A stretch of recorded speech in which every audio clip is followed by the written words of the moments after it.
Good morning, madam. Good morning, friends. I welcome all of you here this morning.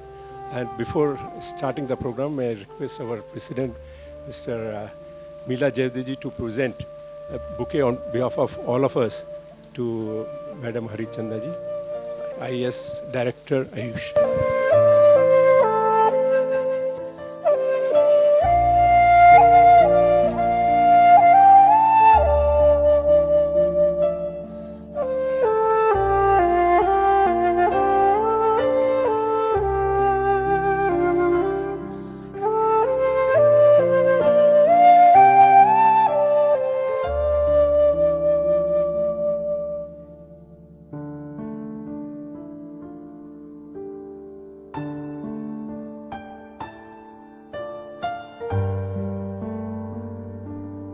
Good morning to one and all.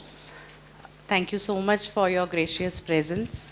A very warm welcome to you, ma'am. Thank you so much for accepting our invitation and gracing the occasion. Today's session is on Ayush Vision 2030, quality and affordable health for all in Telangana. And I think last 2 years, 1.5, 2 years back, we've started with the healthcare committee and disaster management, ma'am. So I'm sure the chair is going to explain how we started this whole committee, because being a trade chamber, healthcare, probably we would be one of, or maybe the only chamber who's taken up this cause very seriously. And, COVID made us think about the healthcare sector in detail, and that's when we started with this committee, and the chair has taken this up. So we've held a series of events, discussion on this sector, and Federation, we are on our 106th year journey, and we would like to show you a short film which will probably give you an overview of what we do as an apex chamber in Telangana, and then we can begin the session. Thank you. 1917, the year when a dedicated organization, the Deccan Chamber of Commerce, was formed to encourage trade and commerce activities. The historical journey of the organization has witnessed great transformation as per the changing needs of the industry and businesses.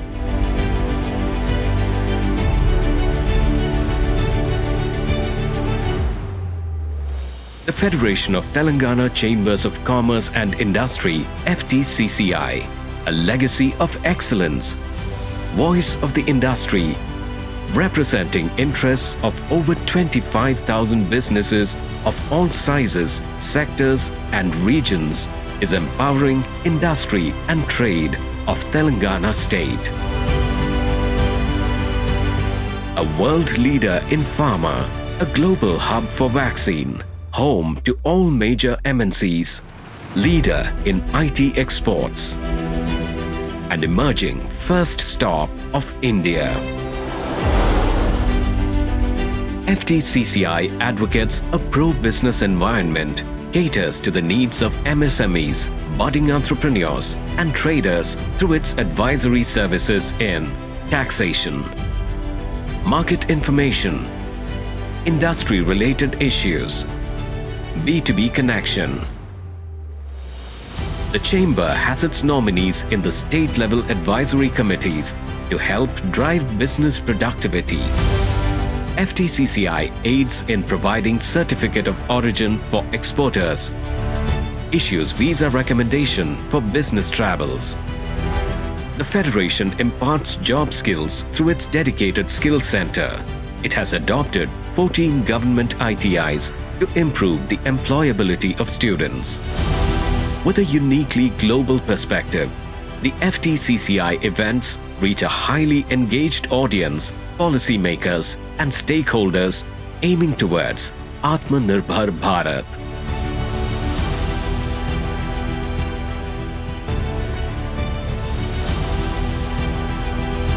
FTCCI to work with government, tell us and guide us कि हम लोग क्या कर सकते हैं to remain competitive, to remain better than our competition. FTCCI for joining us, and I thank the office bearers of FTCCI for inviting me. Jai Telangana, Jai Hind. Come and be a part of this dynamic and proactive organization. Together, let's realize the vision for a progressive future.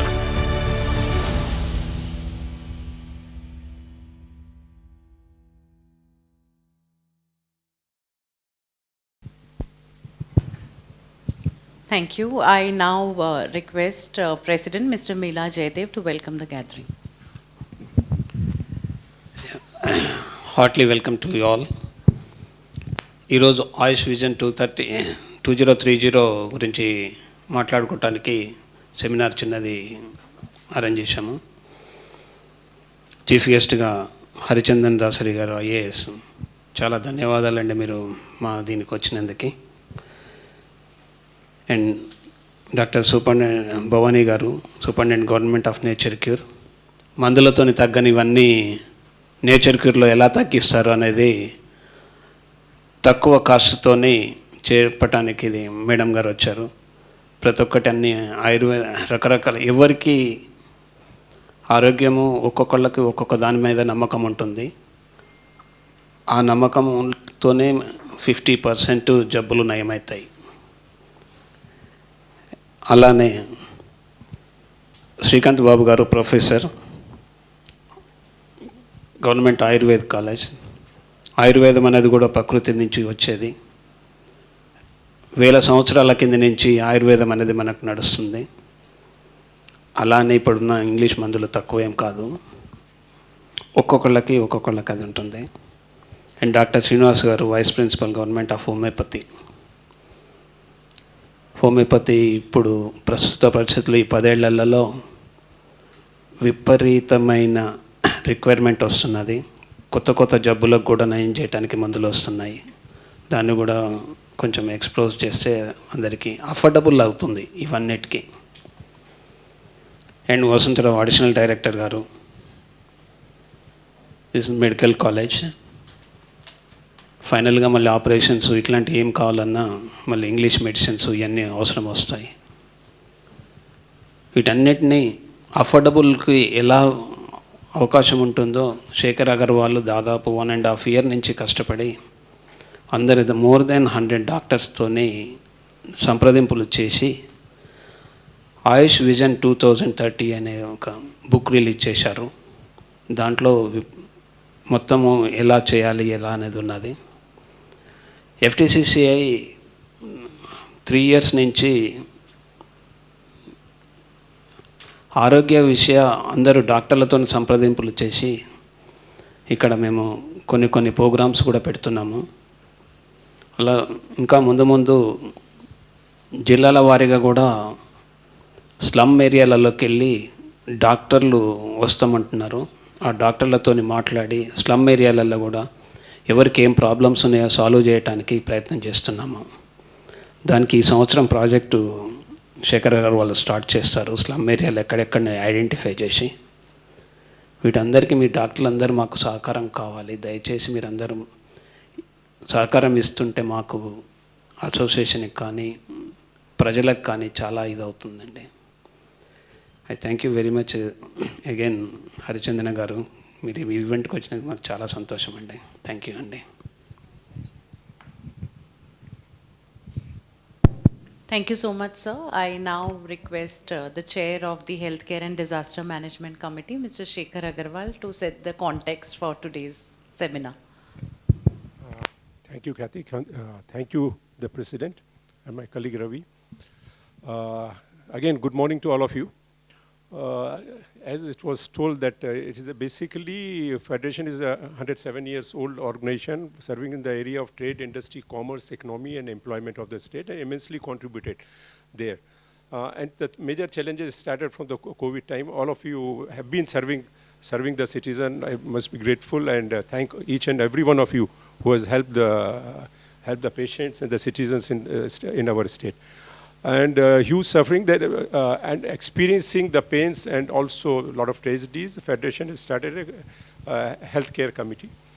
And 3 distinct activities could do. One is along with the Administrative Staff College of India, it came out with a daily projection and predictions of COVID cases. That was for wave 1 and wave 2, which was certainly helped society a big way.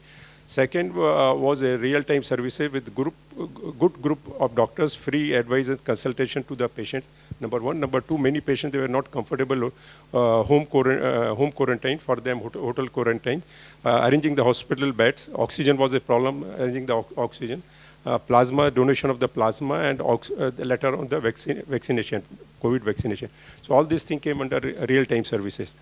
And also we had a knowledge-based webinars where that time Union Health Minister Dr. Harshvardhan, our State Health Minister, State Secretary, Dr. Nageshwar Reddy ji, LV Prasad Eye Institute, Dr. Garg, and also the cardiologist from the Gandhi Medical College, also naturopathy doctors, and all of you helped through the webinars for the awareness for the COVID and also the treatment for that. So that everything becomes a part A.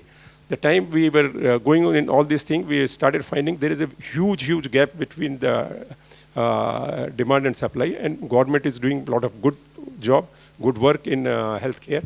Government of Telangana especially, and all of you know that many new initiatives from the government is there. And secondly, there are also very good institutes are there, good doctors are there, good professionals, but still this gap is there. And there are many ways to address. One way, through brainstorming, we thought of, just like before constructing a building, we make a blueprint of it. So I started working on the blueprint of that. That is called Vision 2030, Quality and Affordable Health for All. So all of you are significantly contributed to the document. Again, I'm grateful and thankful to each and every one of you. So, and now 12th of this month, the document was released by our chief advisor to the Chief Minister, Mr. Sumesh Kumar was there, our Dr. G.N. Rao Sahab was there.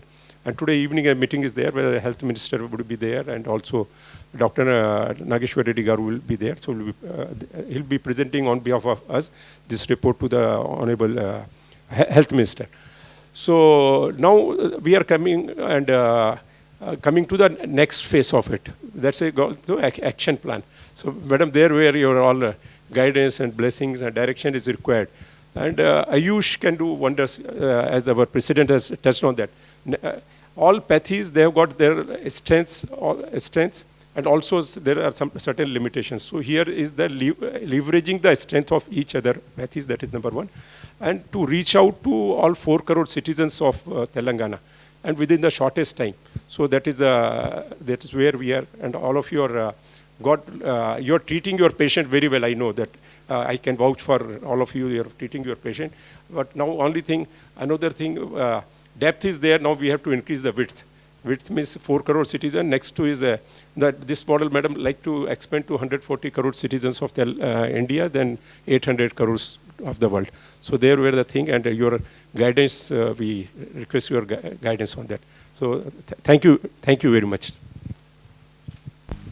Thank you so much, sir, for setting the context for today's seminar. We now invite Srimati Hari Chandana Dasri, IAS Director, Department of Ayush, Government of Telangana, to deliver the keynote address.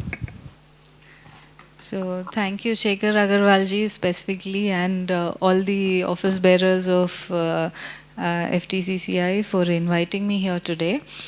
In fact, this is my, after taking over this department, this is my first interaction with outside agencies. So it's a pleasure to be here with all of you today.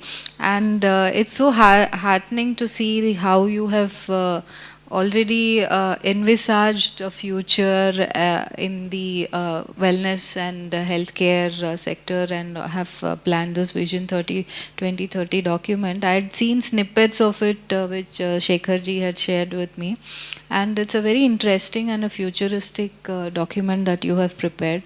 So it's very good to see that, and also to see all our team here, my entire Ayush team is here with all the departments concerned, and they're all part of this vision, and also for future planning we all need to do. As you all know, Ayush is not just Ayurveda, it covers Unani, it covers naturopathy, and also other health and wellness systems that are there, including yoga. So it's not just our health. I think COVID made us, all of us, realize, and which has already been told before also, that it's not just curative health that we need to focus on. It's also about holistic wellness and a comprehensive system of health and well-being of the individual. So if, many times, even initially when I took over the department, there was a lot of, even within the department, there is some distinction between allopathy and other systems of medicine. As you know, Ayurveda and all these systems have been in practice from 5,000 years, and in fact, the first surgeries were performed by Ayurvedic practitioners. So it is not a disjunctured system, and probably this is what we need to even bring forth in the common psyche of people, that these are not distinctive systems, whereas Ayurveda, Unani, Siddha, and naturopathy, all these focus on the well-being of individual. It starts as a preventive mechanism, and then when it is curative aspect, yes, we need to focus on allopathy because the results are probably instant. But that does not mean these two are cannot be used together, and we cannot use the common systems. So once we think of it in that way, in terms of a holistic well-being of a person, then I think we all will move much forward in integrating these systems. And that is a challenge for us. That is the first challenge. How do we integrate the allopathic systems with the traditional medicinal practices and also these Ayush practices? So once we establish that continuum, we start with preventive care with the systems of Ayurveda, Unani, and all these, and then when it comes to a serious issue, emergency issue, or kind of where you need very strong medication, then you move towards allopathy. Again, post-restorative health. Again, Ayush comes into play, where they can help you recover and rejuvenate and regenerate. So these are things where we need to establish that continuum. So if our vision is focused on establishing how we can integrate all these systems, I think we will move ahead much faster. And as is known everywhere, though government, especially Telangana government, has been doing a lot for healthcare, and there have been so many services provided which have not been there in. I can't see them in other states also, in fact. But still, there is a gap that when somebody has a health emergency in their home, it actually breaks the bank for them. So that is what we are saying about affordable healthcare. And again, here also we should focus more on the well-being of individuals, the generic health of individuals. So through even now we do this thing called KCR kit, where we are taking care of the maternal health of mothers. So when the baby itself is in the womb, we start giving supplements, we start taking care. There is also parallelly an Ayush Ayurveda system where we strengthen the mother and we give maternal care. There's also homeo medicines for it, and also Unani. I think Dr. Bukhari will elaborate on that further. So these are all there. So these are things that we need to integrate. And if you look at it in the common psychology aspect also, nowadays people are again looking at generic wellness. They are trying to strengthen their health system. This psychology has also come in, the psyche is there. So we need to focus more on it and also develop standards in it. Today, if I open, actually, in fact, on the way here, I just was flipping through Amazon for something, and I ended up seeing a lot of generic medicines which were claiming to be Ayurvedic or claiming to be Unani medicines, but we don't know what is the efficacy of these medicines or the systems and standards of creating these medicines. So if they are not well created, in fact, one of my friends was sharing, once I just took over this department and she's an outsider, so she was telling me that they tried some Ayurvedic treatment for weight loss, which was bought off online. Some supplements were given to her. So instead of losing weight, she put on another 10 kilos. So she was sharing that. So then I realized that, since I'm talking to a trade body here, there are many trade practices which are probably not authentic. It needs to have more standardization, more research on how the drug industry, especially the Ayush drug industry, also works. So that is the third thing that probably we all need to discuss in this discussion forum, that the Ayush industry is worth, I'm told, $10 billion.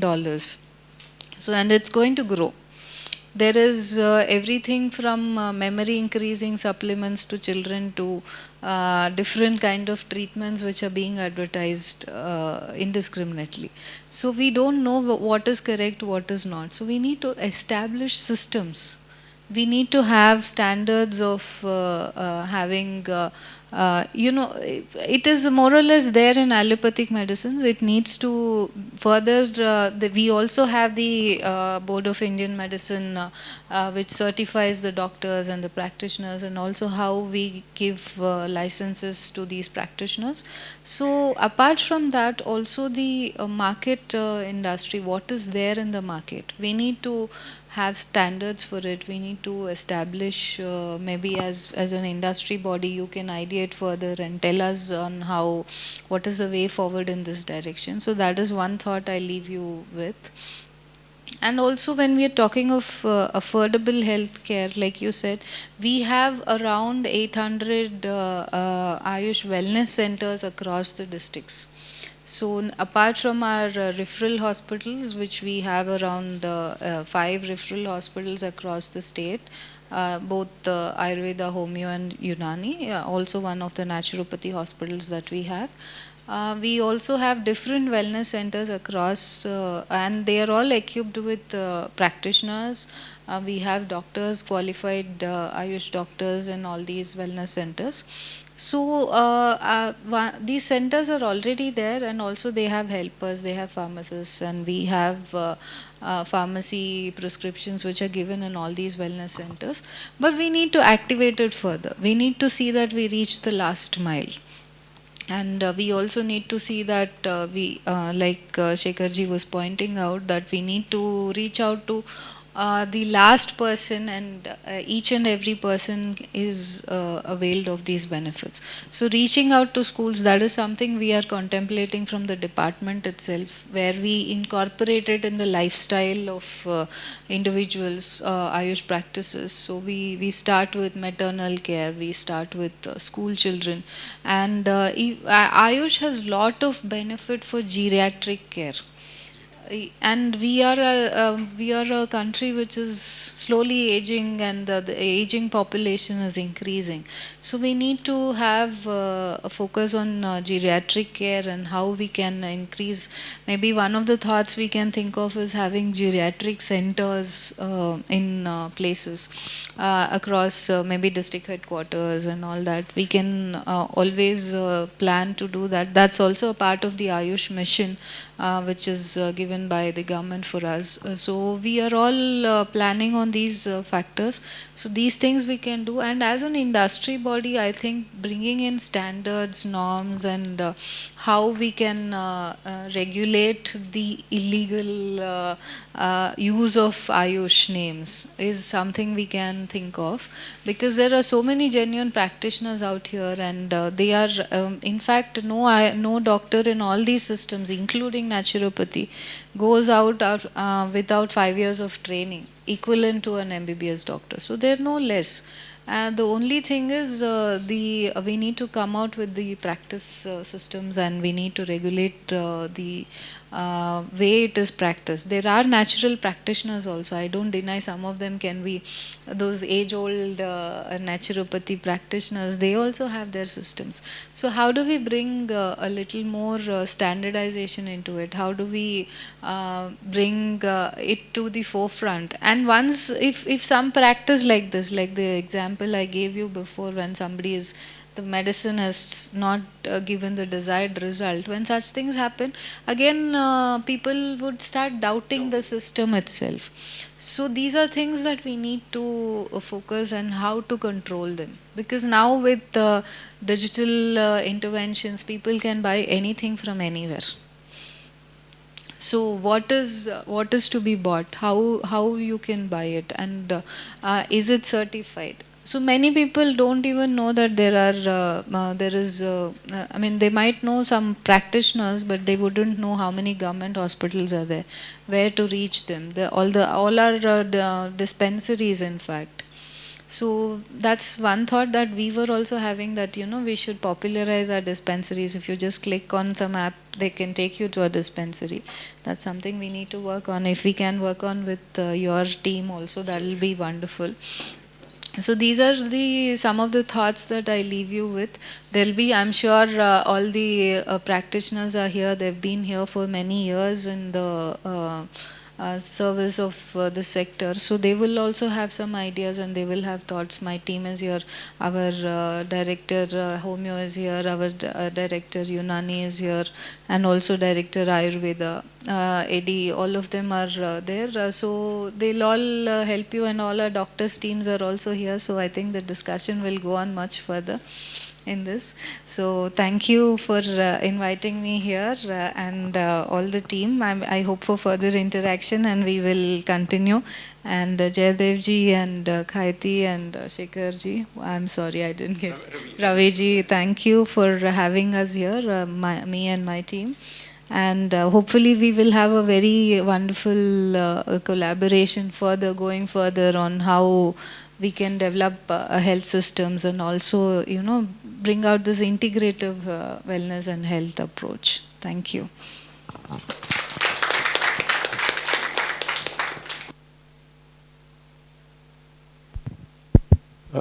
Madam, thank you very much. In your first meeting itself, we have got a lot of many good ideas from you. The time to come, we'll have many more. And many of you know Madam, and through her work, she was the collector in Naranpet, and did a lot of work in Naranpet. One was certainly health, and COVID was one thing. Second, very significantly came out is the women empowerment and employment, and a lot of her things have moved to the PM office, and this also becoming a case studies for other collectors to follow, other states to follow. And before that, she was also in charge for the Serlingapalli in municipal corporation there, and this Durgam Cheru, whatever development we see there, and big credit goes to Madam, and she did out of all CSR activities she could develop. So Madam, we are really thankful to you for being from Hyderabad. And also next thing she could do is that is a first pet park. So where you can go with your dogs and all these things. It's first pet park in India she did. And another was there waste to wealth. So plastic, everyone we hate plastic. Jayadevji, you should not listen to it. But here the thing is because of the pollution, so she converted with the bottles, making the rooms out of the bottles. With the tires, you can make so many things with the automobile tires. Then you can make tiles out of the plastic. So wherever she is known for her innovative thinking, and many of her things have gone to the PM office also. So now coming to Ayush, certainly, Madam, in earliest possible, you are there, and all of us very committedly will serve. And luckily, we have been interacting with all the. I could not reach to Unani, so now quite late we could reach to Unani, but naturopathy, homeopathy, Ayurveda, very committed doctors, very good professionals are there. Not only professionally, madam, personally also they are very nice and always been helping us. So we'll take forward all your recommendations and we'll work together. Thank you very much. And now only thing, our president has come here. There is a very big exhibition is going on, plastic association, high techs. So they're not, they have got,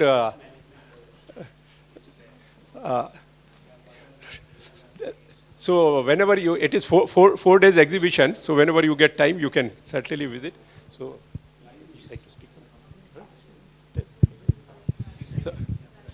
and we have got very senior managing committee member, Mr. Raviji, is also chair for HR. A couple of words before they leave.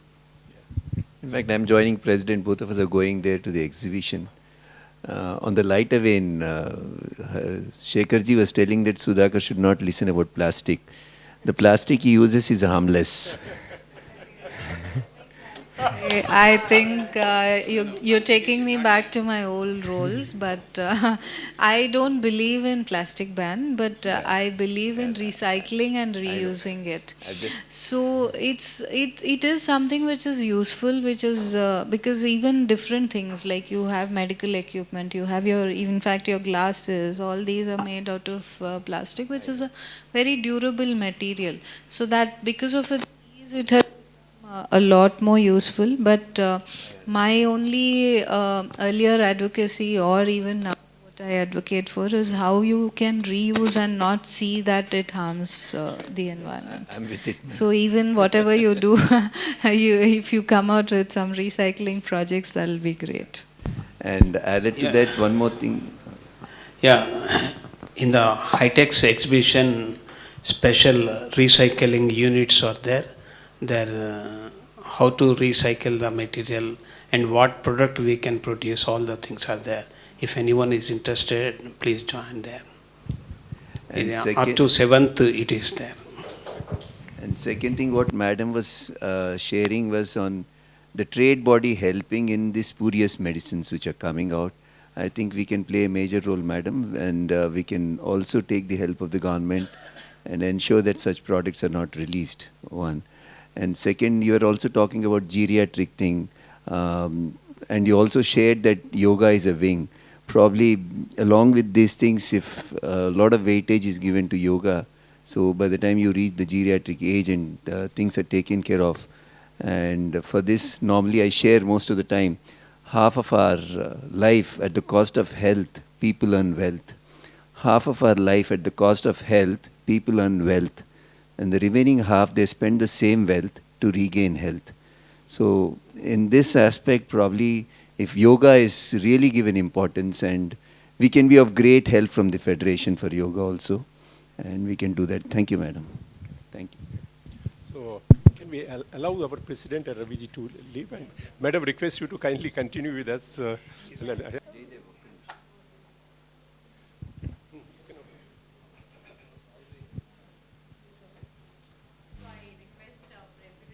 Present a Cherial painting which, as a token of our appreciation. Madam, thank you so much for gracing the occasion.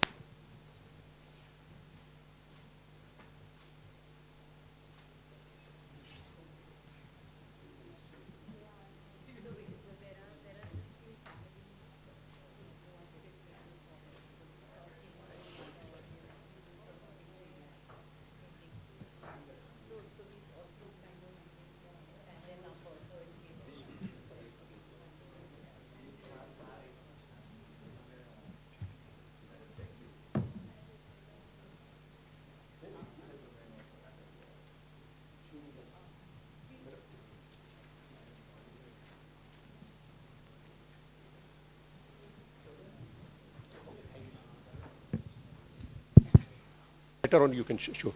Okay, so we'll have a quick round of introduction, though I know many of you very personally, but for others. So I guess I'm Shekhar Agarwal, I'm the convener for the Healthcare Committee, the past president, and I know most of you personally. And now Dr. Bhavani will start then. I'm Dr. Bhavani. Good morning, ma'am. Yeah. I'm Dr. Bhavani, Superintendent Nature Cure, at present working in Nature Cure Institutes. So very committedly, Dr. Bhavani and Dr. Albert and their team has been supporting Vision 2030. And recent time, if you've not been to the Nature Care Hospital, it's worth visiting there. And it is a totally facelift. It is totally, a lot of transformation is there, but maybe next few days you'll find it much better. Thank you. Good morning, madam. Good morning, everyone. I'm Dr. Albert from Nature Cure Hospital and Gandhi Naturopathy Medical College. Dr. Albert, because we have been interacting, see, he got admission in MBBS, okay? But with his choice, he came to Nature Cure because he had experience of Nature Cure against his family wishes. And he is author of many books and very committed for the Nature Cure. Sir, state needs your services. So, thank you very much. Good morning, madam. Good morning, sir. I am Dr. Little closer to you, sir. Yeah. Good morning, sir. I am Dr. Vasant Rao, Additional Director, Unani Department. Thank you. Thank you, Vasant Rao ji, for coming here. So good morning, everybody, especially madam, because first time I'm meeting madam. Also, I was away from this one country. I was there outside this one. I'm Professor Bukhari, working as a professor in Government Nizam Tibi College, as well as I'm Vice Principal Government Nizam Tibi College. At the same time, I'm Senate member of KNR University of Health Sciences. Thank you. Morning, everyone. I'm Dhruv. I work with IIT Hyderabad. I'm the Chief Operating Officer for the incubator over there. We support early stage startups working in healthcare, defense, and semiconductors. Dhruji is an IIT Hyderabad has got incubation center and it's worth visiting. Even I have to go there. And he has been helping for the technology vision for healthcare, madam. And so one side, all of you are very good physicians. And here, Dhruv can certainly help us to connect with the citizen. He's a technology person. He's working with the Government of India, Ministry of Defense, and many other places. Thank you very much, Dhruji. Good morning, ma'am. Good morning, everyone. I'm Dr. Priyadarshini. I work as faculty with Administrative Staff College of India, ma'am, under the Healthcare Management Center. Very good morning, ma'am. Very good morning, all of you. I'm Dr. Reshma M. Gopan. I'm an assistant professor in Administrative Staff College and part of the healthcare fraternity. Thank you. Dr. Priya and Dr. Reshma and Dr. Subodh. Dr. Subodh is a dean. He would be joining in the due course of times.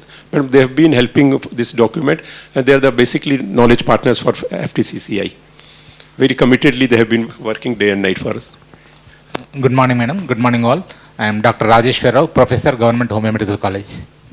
And Dr. Rajeshwar Rao Gaurav, nowadays you find more mental diseases, you know, so psychiatric, he's handling, PG psychiatry. And he's also working for the allopathic system and he's getting very good results. So thank you very much, and vision document also a lot of contribution from Dr. Rajeshwar Rao Gaurav and Steve.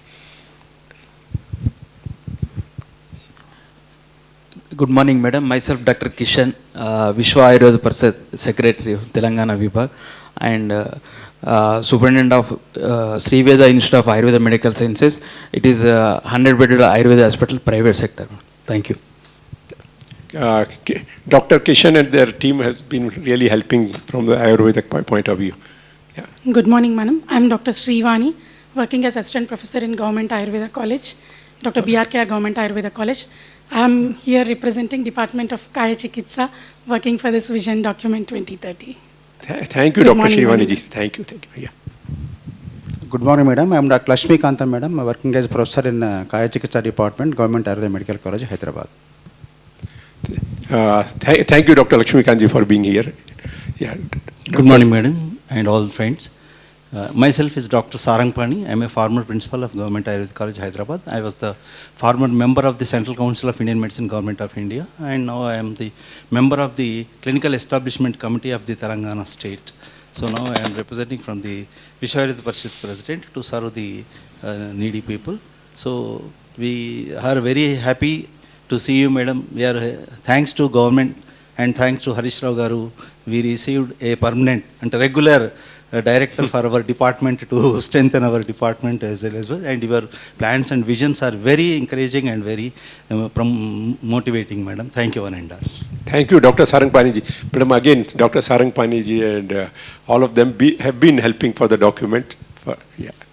Good morning, madam. Good morning, everyone. I'm Dr. Parmeshwar Naik, Additional Director, Ayurveda, madam. Good morning, madam. Good morning, all. I'm Dr. C.S. Srinivas Reddy, Vice Principal, JSPS Government Homeopathic Medical College, and Head of the Department of Practice of Medicine.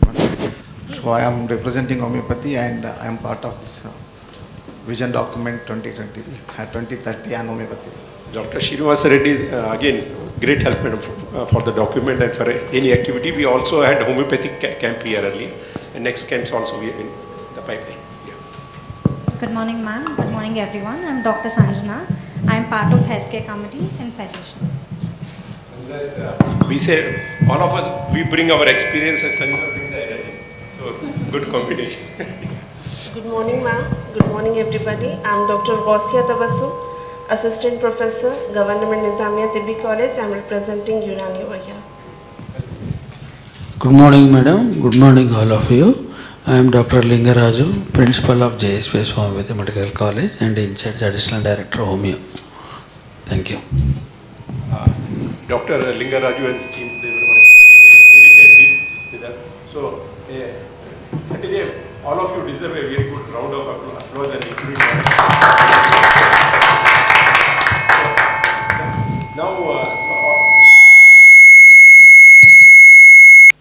so, madam, here each naturopathy, homeopathy and Ayurveda, they have worked out in the Vision 2030 document. And there also some recommendations are there. So, because the document is quite detailed document, so we not like to go on the details of the document right now. Like to go on your recommendations, two parts. Some whatever you think could be acted immediately in near future, and another set of recommendation which may take little time, so that we go in a action mode for that thing. Because it says not knowing is only knowing, doing is only doing, and we have to convert into knowledge into action. So can we start with the naturopathy? Yeah.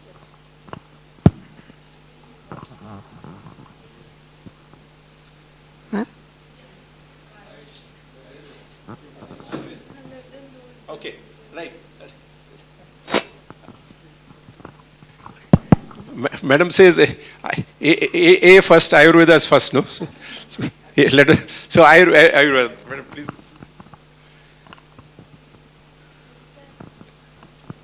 Shirivani, madam, you'll.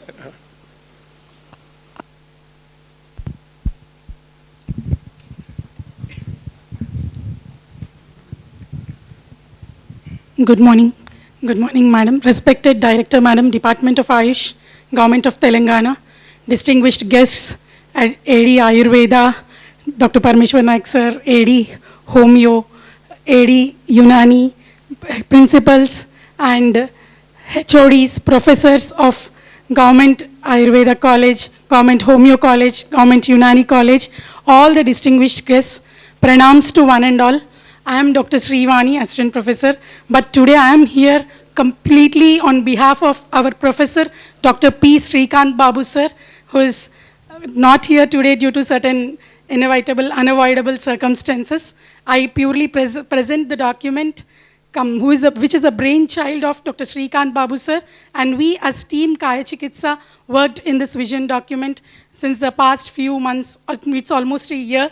We remember Shekhar Agarwal ji walking into Department of Kaya Chikitsa in December 2022. From that day, we see the thought conceived by Shekhar ji to move from illness to wellness and wellness to happiness. Always Shekhar ji used to again and again advocate prevention, prevention and prevention, because we as Ayurvedic doctors, Ayurveda gives a prime role for prevention equal to cure, because Svastasya Swasthya Rakshanam is equally given importance to Aturasya Vikara Prasamanam. To maintain the positive health of a healthy individual is equally given importance and priority in Ayurveda. to the cure or of the deceased. So we are very happy to be here and working with Shekhar Agarwalji and team since the past 8 months. Myself being a part under Dr. Professor Srikant Babu sir, I'm greatly privileged and immensely blessed here to hear even Madam's address. I'm directly going on to the presentation. This presentation, in the beginning slides, we are briefing the ideas and keynote of the document already released. And finally, I'll lastly move into the strategic action plan, sir. Just to brief the document which was already done, only the keynote points were picked, and let's move on to the session with humble pranams to each one in this session. So health, we all know health cannot be gifted. It needs to be owned by one's own self. Health is the only thing in the world which cannot be gifted, but it needs to be earned by one's own self every time, always. And to cater the health needs of around 4 crore population in Telangana, no single system is sufficient actually. Everyone should be a part of this great work. And so, to cater the healthcare needs of everyone in every nook and corner, just before I've heard Shekhar Agarwalji speaking, to reach each and every slum as well, to cater the health needs of everyone always, no single system is sufficient, and hence comes the pivotal role of Ayush here. And Ayush is a time-trusted and time-tested system of medicine which primarily focuses on personalized approach. It gives a personalized approach for each individuals in a unique manner. It focuses on prevention. As sir always says, prevention, prevention, prevention. We can speak of primary prevention, preventing the risk of disease, secondary prevention for early detection, not falling prey to it, and tertiary prevention of complications as well, and giving qualitative health for healthy survival of the individual. So for this, the time-trusted and time-tested system of medicines from Ayush department are here. Can I get a remote? Yeah, okay. So in this, as a part of school, and we have given certain key notes in the Ayurveda vision document. Awareness through school and college education curriculum. Ayurveda may be introduced as a subject, and we can promote hands-on training to those individuals who are eligible, and it can encourage to interdisciplinary learning as well. And focusing on disease prevention, nutrition, and immunity. So, prevention is the major aspect here. Thereby, we can promote health, and access to health care can be given easily and affordable qualitative health access when the principles and practices of Ayurveda are advocated in a proper manner. As Madam rightly addressed, access to accurate, absolutely accurate knowledge is of prime importance now. When there is an access to absolutely accurate information, then the awareness thereby starts and it will help from moving from wellness to illness. And in this part, we have explained about multiple curative approaches, rehabilitation, rejuvenation, and thereby further prevention as well. And focusing on prevention, nutrition, and immunity, I can't move forward without telling the basic concepts where Ayurveda always moves. We deal with so much with ahara, the diet and dietetics, vihara, the regimen and lifestyle, and dinacharya, the daily regimen, rutucharya, the seasonal regimen, and also sadvritta, the ethical code of conduct. Ayurveda gives a great importance to ahara, madam. Pranabritam annam loko bhidavati, we say, because ahara, food is a medicine. Food is not only a medicine, we should understand, and we need to take the accurate information that food is a causative factor equally, and it is a part of medicine and whole of treatment equally. So food has been given a key role in Ayurveda, where proper rules described in Ayurveda, proper rules which are advocated in the Ayurvedic classic literature. We have several ahara vargas and described in our samhitas. Different seasonal foods were explained, and Agni is a metabolic factor which is very important for ingestion, digestion, absorption, assimilation, egestion. As Bhagavan Krishna says, Aham Vaishvanaro Bhutva Praninam Deham Ashritaha. Ayurveda purely emphasizes the same saying, Jatarena Agnina Yogat. The Jatara Agni is the key metabolic factor for entire metabolism. So we pay due attention to the Agni of the person. This varies from person to person.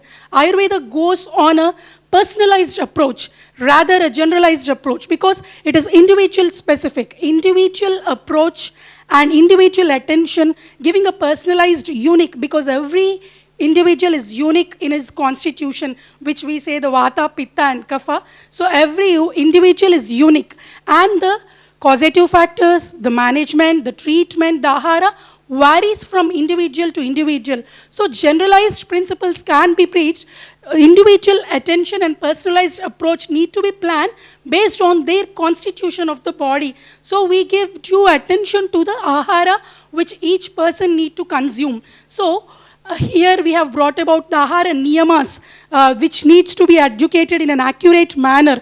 We have been given several rules to be followed. Ushnam, Snigdam, Matravat, Jirne. When the sloka goes on in the Samhita, the rules to be followed, the Prakriti, Karana, Yoga, Rasi, Upayoga, Samstha, they are all in Sanskrit described very clearly how much quantity of food a person should consume, when he should consume, in which manner he should consume, in what way it should be consumed, and all are given in a very detailed manner in our scriptures. It is clearly mentioned. And nowadays we have been seeing a lot more about diet and dietetics. If we exactly go to the Ayurvedic classics, we have a chapter completely telling Trivida Kukshi Adhyaya, where our stomach or Kukshi, which is called, can be divided into 3 parts, 1/3, 1/3 and 1/3 each. 1/3 should be given for solid food, 1/3 for liquid food, and 1/3 should be completely left empty for Vata Sanchara, we say. And another Acharya says, it's better to divide the stomach into 4, where 2 portions among the 4, 1/2 should be given for solid foods, 1/4 for liquid, and 1/4 should be left empty. Each time you take the food, you need to follow these principles. And these are all need to be reaching the nook and corner. And each time we consume the food, we should be following our individual attention whether the previous food is completely digested, not just putting inside one after the other, then we are just hampering the fire, the Agni inside. So when the previous food is completely digested, then only Ayurveda advocates to take the food actually. And the Lakshanas, what we say, are clearly mentioned, how to know, how our body says and how to know whether the previous food is completely digested. Following all these principles, we need to educate on the diet and dietetics. Actually, ahara is a very big topic, sir. I'm just moving on because it is a prime. We have Vyadik Shamata because, and I'll take a minute to tell about Vyadik Shamata because Ayurveda emphasizes on Vyadik Shamata. Even Acharya Chakrapani says Vyadyutpadaka Pratibandhakatva and Vyadibala Viroditva. See, we have been discussing this extensively around the globe. Vyadyutpadaka Pratibandhakatva is protecting and shielding oneself, not falling prey to the disease, protecting ourselves from the disease. See, on modern lines also immunity speaks of immunity to a particular disease. But in Ayurveda, immunity speaks of shielding, incapacitating, enbuilding the person to protect himself from disease. This is one parameter, Vyadyutpadaka Pratibandhakatva and Vyadibhala Viroditva. When you're falling into the disease, how you combat, fight, win over the disease. This is also a concept of immunity which is explained. There is a clear line between Vyadyutpadaka Pratibandhakatva, how to make ourselves capable not falling into the disease, and how to combat and fight and win over the disease afterwards, and again prevent for further ailments. This is clearly explained in Ayurveda, which needs to be focused, and this has been followed by larger groups, and thus we are today speaking this way. And so Vyadik Shamata is a very important area to be focused as per Ayurveda speaks, sir. And Vihara, coming to, madam, equally with Ahara, Vihara is given importance. Vihara is a Sanskrit term which we say, which speaks of active lifestyle, the lifestyle, the way we behave, behavioral regimen, lifestyle, the way we follow all the principles, and the sleep. Sleep is also given. Rest and recreation are given equal importance actually. We say Nidrayatam Sukham Dukkam Pushtihi Karshyam Balabalam. Because Nidra is the basis for Sukham or Dukkam, for Shakti or weakness, whatsoever it may be. It is completely abided to the Nidra, the sleep regimen which should be followed. Ayurveda clearly explained how much sleep is indicated, and if at all there is some, the present day scenario they might have they thought of, if at all there is no night sleep, how much time they can sleep in the day. not the complete. If night sleep 6 hours is missed, they can't take 6 hours in the day. They need to take only half of it actually. So in this way, Vyayama also comes under Vihara. All the Vyayama, exercise, the lifestyle, the behavior, all comes under Vihara, which is a special area focused by Ayurvedic Acharyas. Vyayama also, now we are seeing so many individuals doing excess of exercise and falling into complications. Clearly, Ayurvedic Acharyas have mentioned how much exercise each individual should do. This is person-specific, ma'am, because based on the constitution of the person, based on the digestive fire, based on the activity, Acharyas have given parameters. We are so surprisingly, we understand they are equal to the research tools and parameters. Acharya says, Ardhasaktya Nisheveta Vyayamam Acharet.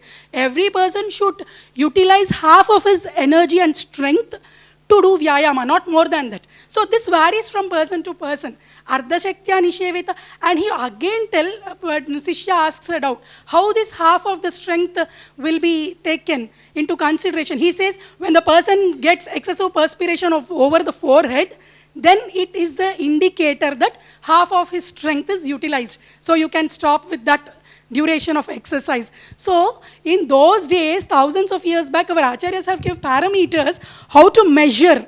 Actually, half of the body's strength is completed. We can be measuring that when there is perspiration over our lalata, then it will be indicating that much Vyayama is sufficient for you.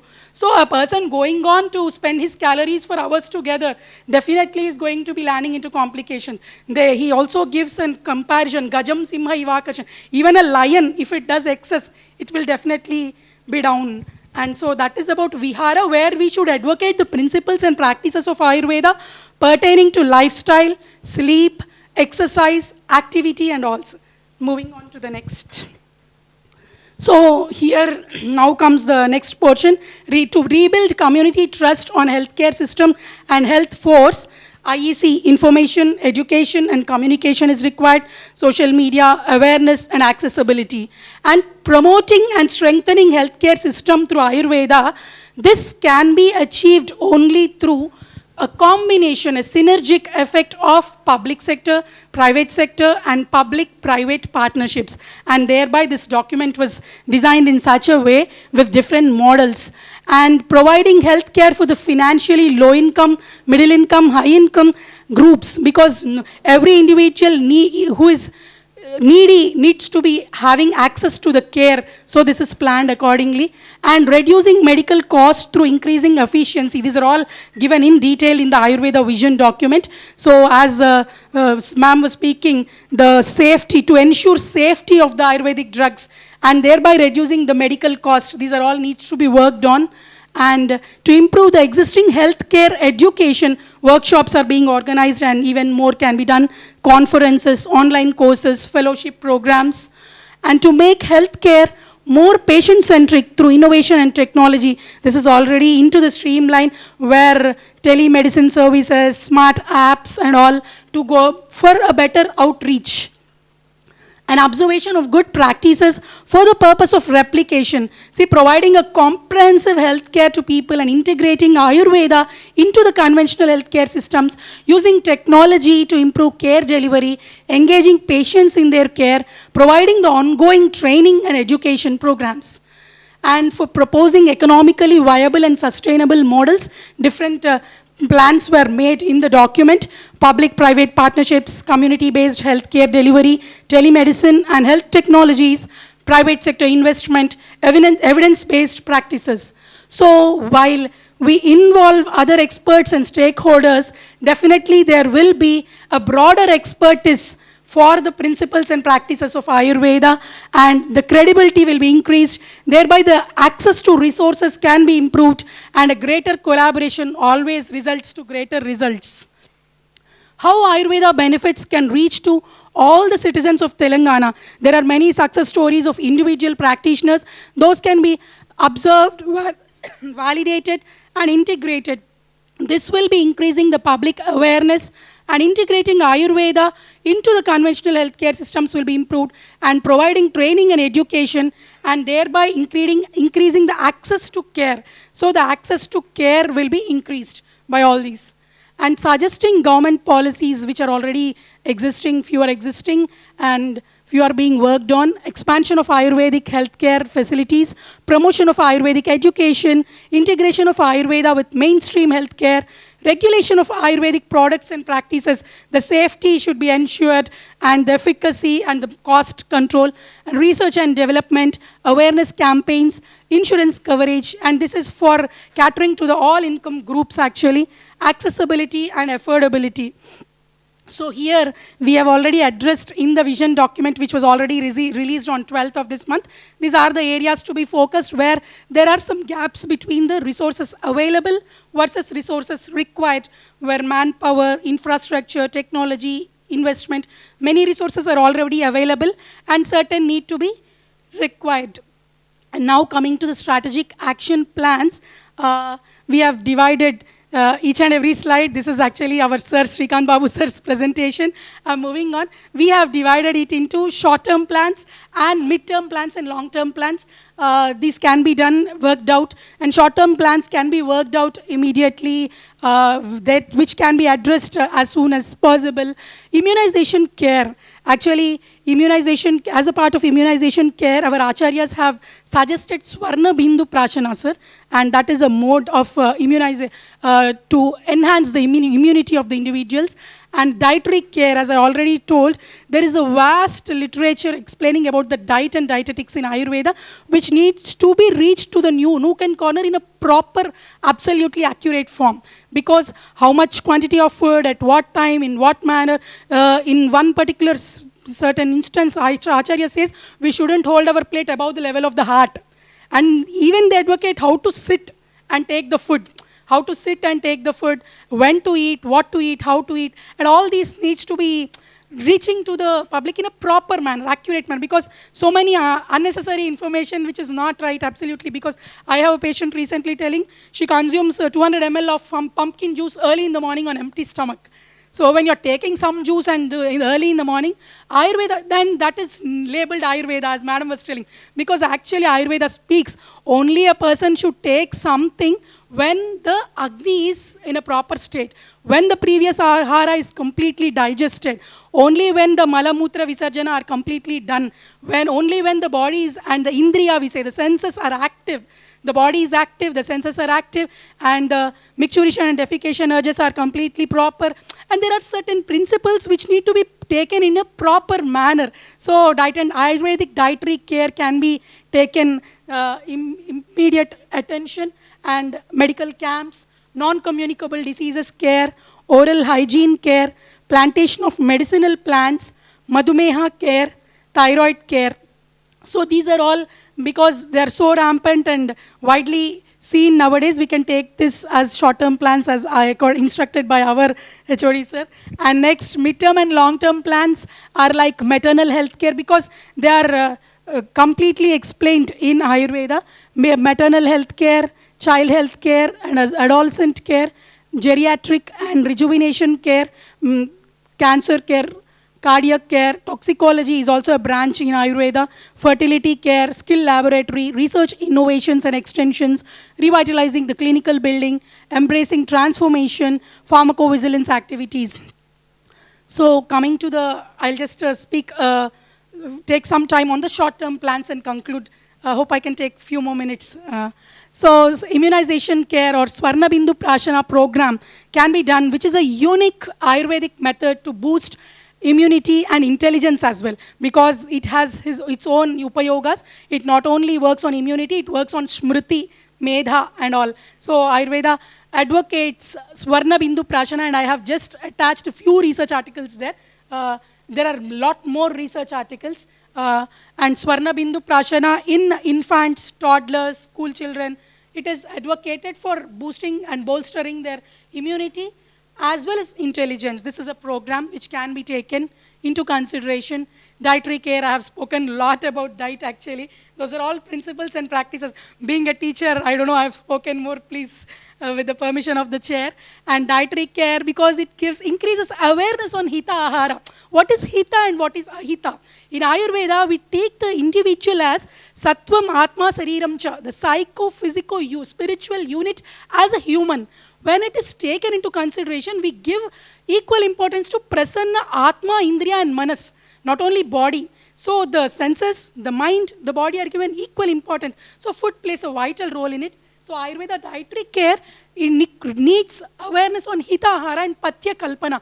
Patya Kalpana is again a big subject. The mode of preparations of Patya Aharas and training and skill development activities to improve the quality of human resource working on Patya Kalpanas, and documents of standard operating procedures for Patya preparations. And the research articles are given, the links are given in the presentation. Medical camps, these are already being done. Medical camps holding health melas and fairs where information on various diseases along with the preventive measures and other healthcare services can be done. Organizing free health camps in rural and urban areas. This is being done. As ma'am said, 800 wellness centers are there, and this is regularly being followed.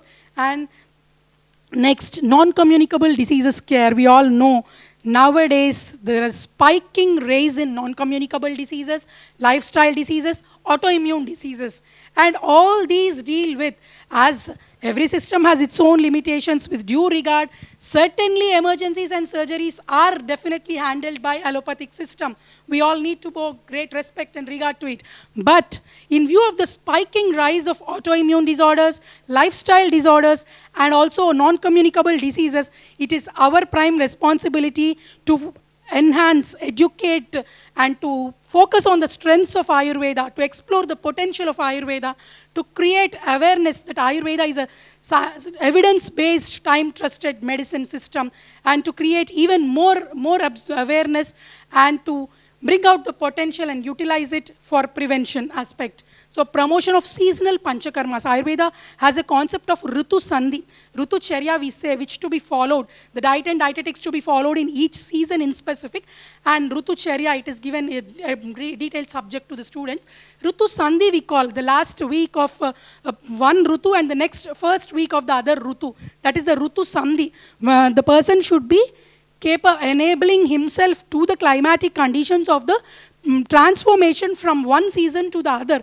In that Ritu Sandhi, particular treatment procedures are advocated. Panchakarma therapies are advocated. So certain emphasis can be laid down on promotion of seasonal panchakarmas, implementation of lifestyle modifications, implementation of swastavruta activities. So many ethical code of conduct, principles to be followed in our day-to-day daily regimen are given great focus, and Ayurveda explains them. So Dinacharya and Achara Rasayana, these are all important for caring and preventing the non-communicable diseases. Oral hygiene care, Ayurveda, see we all go way back, we have heard of oil pulling, gargling and all. Ayurveda has a standard procedure methodology, how to do, what to do with what. Not only oil, we use several decoctions as well. Liquid, I can say. Because and that also we have different types. We call it Gandusha and Kavala. In one procedure, there is no movement of liquid in the oral cavity such that we take the fullest quantity. In the other procedure, we take a minimal quantity and there is movement in the oral cavity, which will enable the permeability, the increased circulation, the mild warm fluid will be improving the circulation, the permeability, the absorption, and it will be having its own anti-inflammatory and preventive action. So really strictly, if every person follows that oral hygiene therapy is indicated, maybe we'll not go to a dental clinic, or even if we go, the visits will be less scary, I guess, because there are so many procedures with different herbal liquids, decoctions, oils, not only oil, and the proper methodology, the proper quantity, the herbs to be used are all given in detail. So that will help a great to oral health care.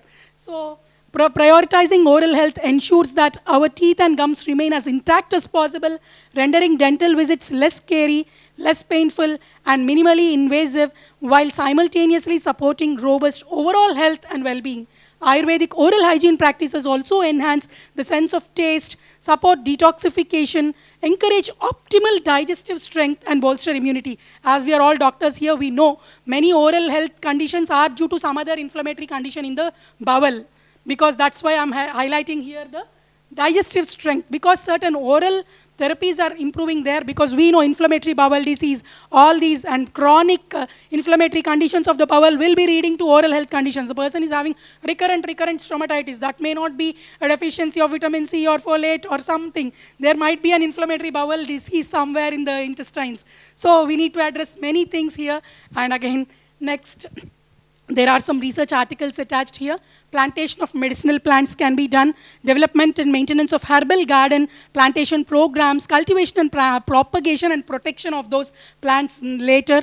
And here we can educate the utility of the medicinal plants, and hand in hand develop a garden which will help in conservation and propagation of rare and endangered plants as well.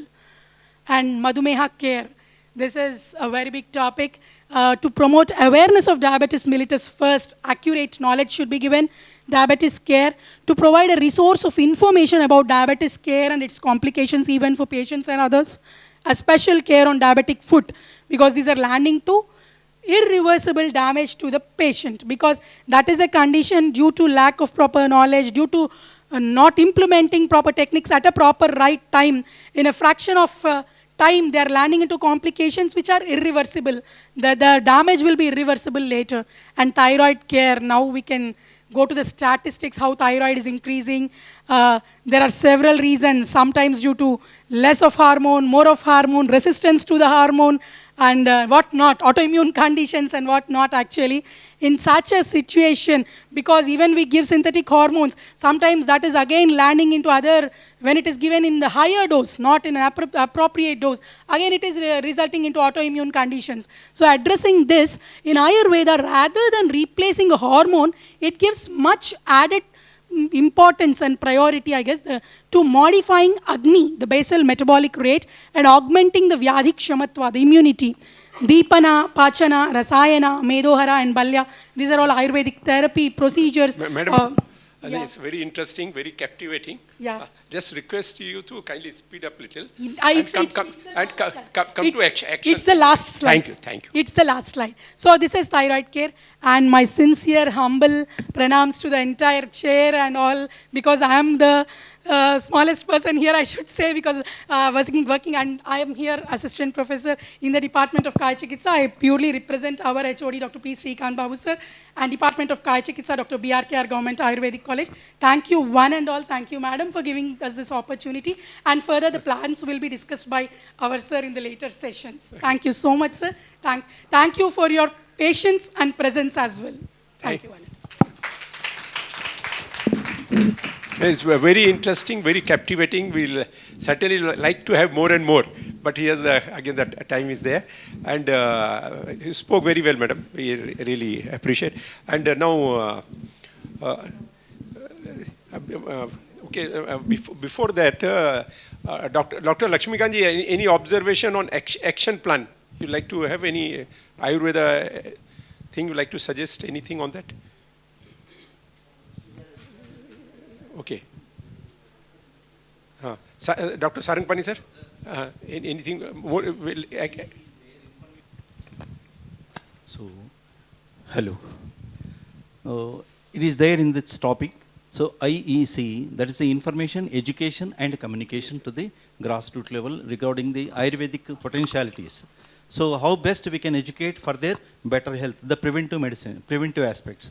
So that is in detail, it is there in the system, and that we can go with some education, means information, we have to go with some videos or literature or the mode of this information, whatever is possible, that way we can extend one thing and educate the people by volunteers, doctors and wellness centers. So this we can educate the people. And we can communicate what the best services are available in this system. So that we can communicate with this. So that we can take up. And there are shortlisted methods are there. The short-term action plans short-term action plans are there. So that we can take up. So it is there in this presentation, sir. Thank you. Any observation of any of us like to give to the Ayurveda team? On excellent presentation and their recommendations and action plan immediate and mid-term and long-term? Yeah, please. Dr. Bukhari ji, yeah.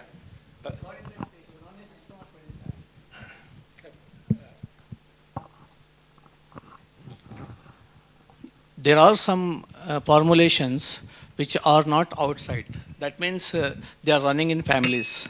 For example, if I have a formulation for epilepsy or this one, what you call it as jaundice or something, I keep it for myself. I will not share with that one. So the thing is, there should be some program or something where we can reach to the private practitioners and we can ask them and we can take their formulations and make it as intellectual property. So that is the one thing, because even recent, this one Ayush committee in the parliament, I suggested the same thing. It is not that the Ayurveda, Unani, homeopathy, all these alternative systems are not having this treatment for this part or that part. Even Unani system is having more of the things. But the only thing is, we do not share this one, whatever the knowledge we have regarding the formulations. If we get for example, you might have heard this jaundice, skin diseases, vitiligo, and this cerebrovascular accident cases. We have some of the doctors, they treat well, but they don't give the formulations to others. So that intellectual property, whatever they have, so we have to discuss with them, we have to popularize that one, and we have to make that Ayush, because it is one of the recognized system of medicine, even by the WHO, it was recognized in 1976 itself.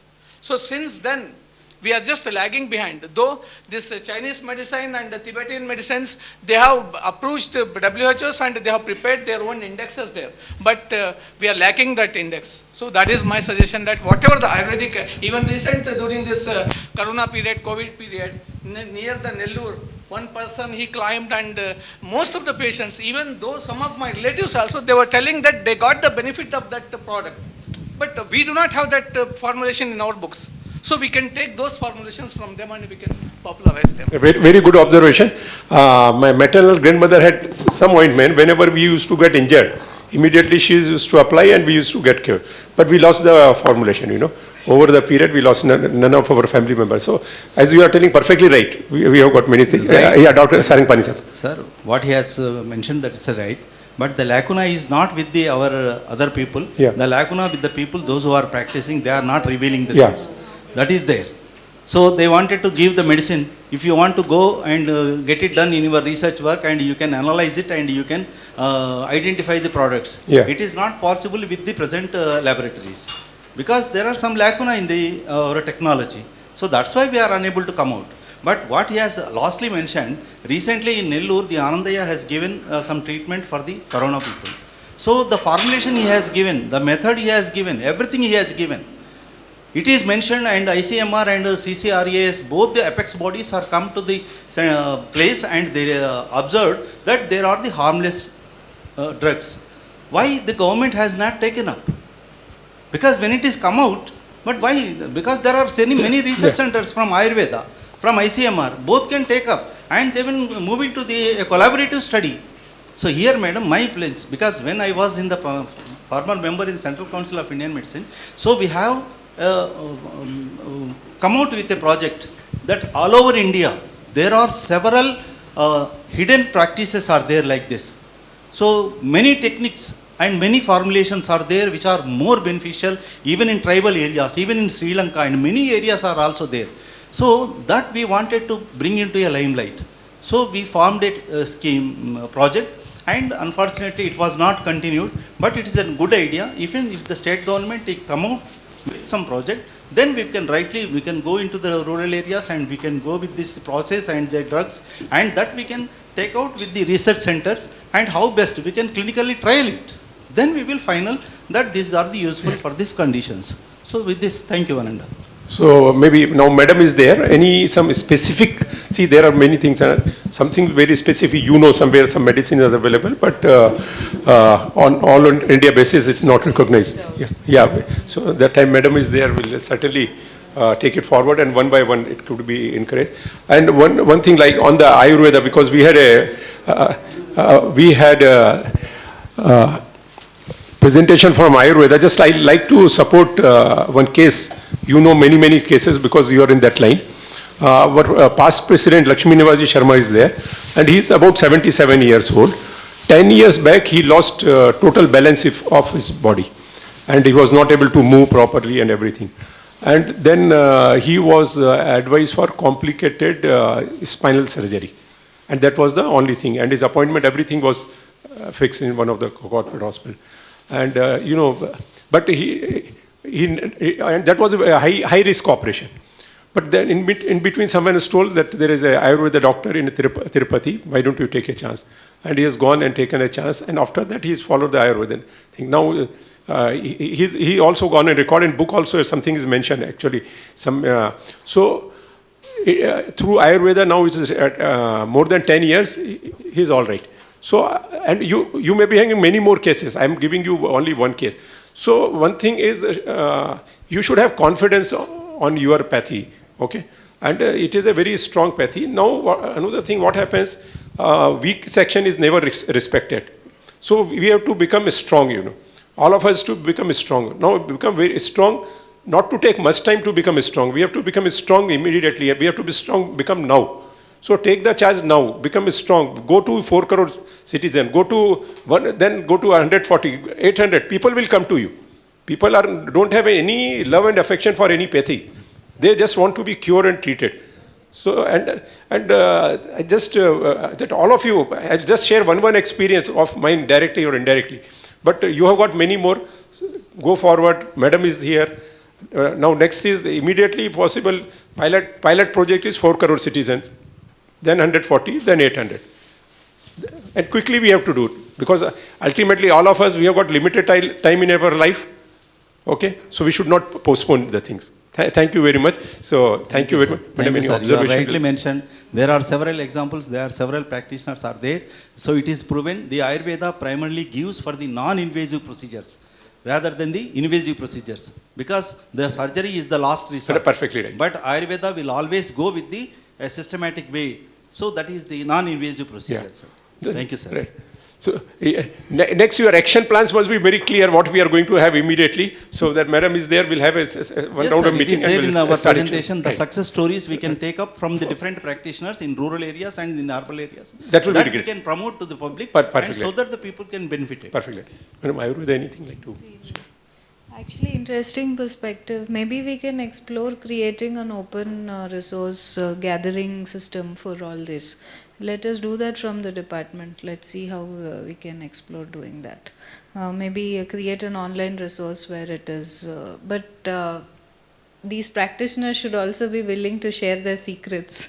So that is one thing we need to work on. We can develop a state repository of these systems, or we can try to do that. Let's explore that.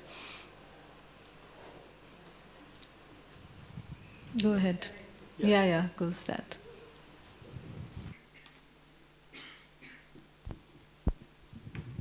Hello. Good morning, ma'am, and good morning, everybody gathered for intellectual discussions. And my experience or whatever the basic science, what I understood, I'll just go through in a gist form. Whatever the system of medicine is, we are here to understand human body.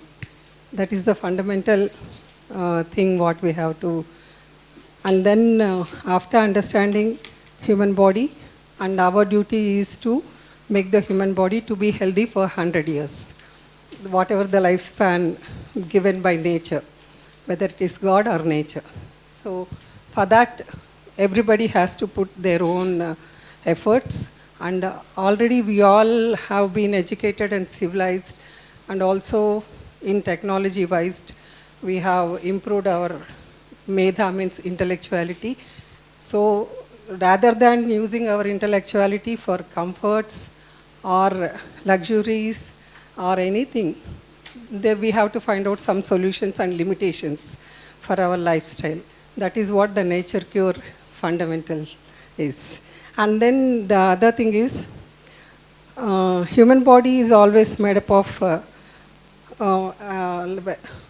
whether it is allopathy or homeopathy, Unani, naturopathy, we read human body, which is a blend of hormone and neuron or nervous activity. So these both fundamentals we have to understand. With our hormones and with our nervous system, our body or our machine runs. So we have to understand the fundamentals of hormones, how they work, and we should also understand the conductivity of the nerves to run the machine with all the physiological activities. So physiology is the normal behavior of human body.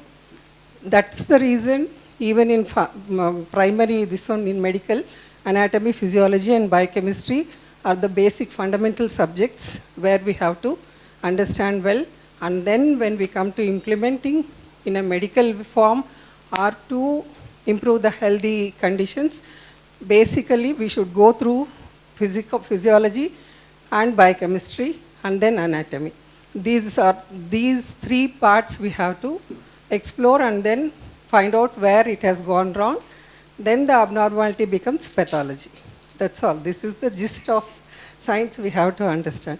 And then while treating, when we come to implementation part, after understanding the normal physiology or the human behavior or the human body behavior, we have to understand it's a biochemical individuality.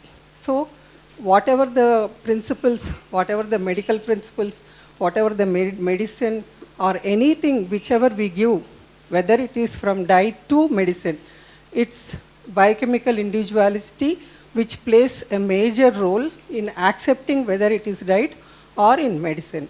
Even for surgical procedures, we have to go, if any case we are going for surgeries or anything, the biochemical individuality plays a major role where we have to understand individual body and then give the therapies.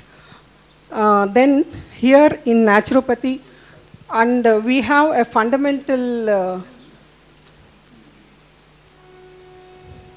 what I observed or the other thing, one day there was a session in FTCCI also talking about 3 eyes. Das sir has come to explain this 3 eyes fundamental, this one, which is inflammation, infection and immunity. Actually in our naturopathy we talk about all fundamentals only. So whenever we teach for first years,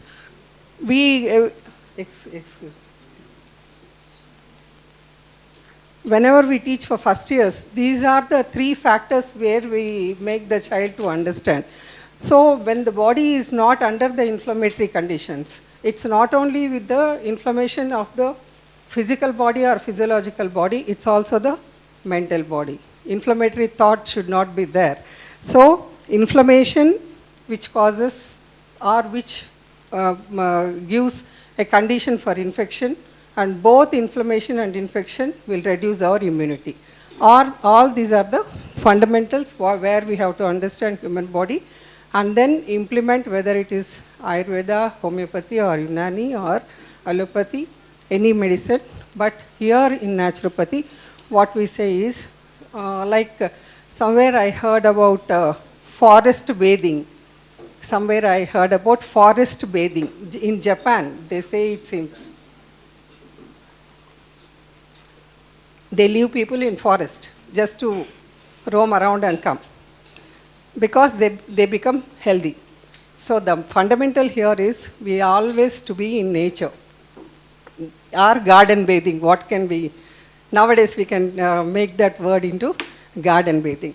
That means, however we are in this closed, this one for certain period of time, most of the time we should be in outside or in green.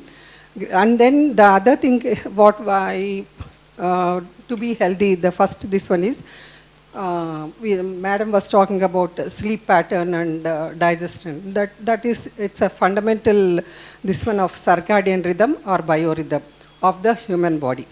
So that we have to, and circadian rhythm, though we studied some 200, 300 years back from our textbooks, in 2007 it was given Nobel Prize for this concept.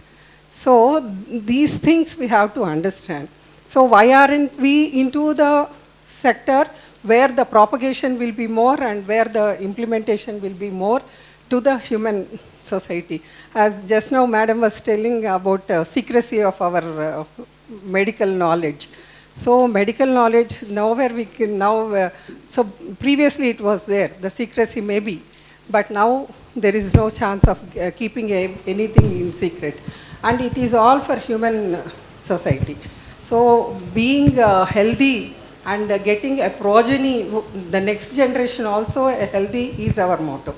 So the autism, what we speak about autism, that is also because of our fundamental misbehaviors or fundamental misusages of medical this one. So some are drug induced also. Medical, like what we say, whatever the medicine we use for longer period, that may also cause diabetes. So drug induced problems are also arising. So minimizing the medicine, minimizing the pharmacy, what we say.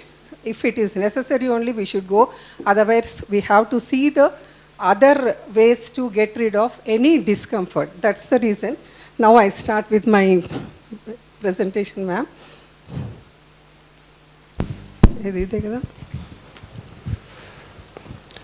Madam, more we can focus on the action plan, yes, sir. And Yes, sir. very less Very another less part only. here. So naturopathy, based on these 6 principles, we should not harm nature, and we should be with nature, and we should find out the cause, and we should treat the cause in total, and doctor as a teacher, and prevention is always better than cure. Health, we can define it like this. If we are healthy, we are always, we can fly to any extent, like that, this one. And then biomass rhythm or bioenergy, what we were talking about. And then disease is 3 fundamental things: lowered vitality, abnormality of. And then pros, why naturopathy? Why should we take naturopathy? Then it is system of non-toxic, non-invasive, more individual and economical. And then principles, we have to be with nature. Practice, we have to. And then diagnosis, we have to go for good diagnosis. We have our diagnosis of facial diagnosis, Siri diagnosis, spinal, and color analysis. And then our therapy plan will be like this, as counseling, prevention, curative, rejuvenative, and rehabilitative. So our motto is to reduce or minimize the need of medication. So by taking counseling, how to live or how to be a lifestyle modification, and then preventing diseases, curative, rejuvenative. And our therapy goes like this. First one is elimination, detoxification, reconstruction, and rejuvenation. Our system of medicine or naturopathy system, it goes up to cellular level. Right from this one, tissues, this one, outside, it goes up to cellular level. So these are the therapy procedures what we follow. And as we all know, in therapy procedures, detoxifying procedures like liver pack and all we have, which this is one of the procedures. And then renal pack. So, and then therapies we have like this: chromotherapy, diet therapy, fasting therapy, hydrotherapy, like this. Okay, and next 2000 vision. And closing with this fundamentals of naturopathy, I would suggest action plan, sir. Action plan, as we all talking about action plan, Madam was also talking about action plan of telemedicine or online consultations. We can go for online consultations. And then we should also take ASHA workers can be trained for follow-up treatments and assistance. And then including naturopathy at yoga and yoga at school levels, ma'am. Encouraging schools, primary and secondary and higher level, in their curriculum by inculcating healthy lifestyle, healthy eating habits, develop health sufficiency in the students. And then advertising and promoting through social media, organizing naturopathy and yoga camps in different public and private institutions, ma'am. Introducing naturopathy and yoga services into higher institutions for non-communicable diseases. Naturopathy doctors can be appointed for managing behavioral problems at various organizations and institutions, industries, schools, colleges, and professional institutions to develop and promote holistic health among individuals. And then including insurance claims for naturopathy in Arogyasri and Ayushman Bharat. So these are all the things which we have planned. After that, anyhow, naturopathy most of the time encourages, even for, it's always health promoting and wellness promoting system.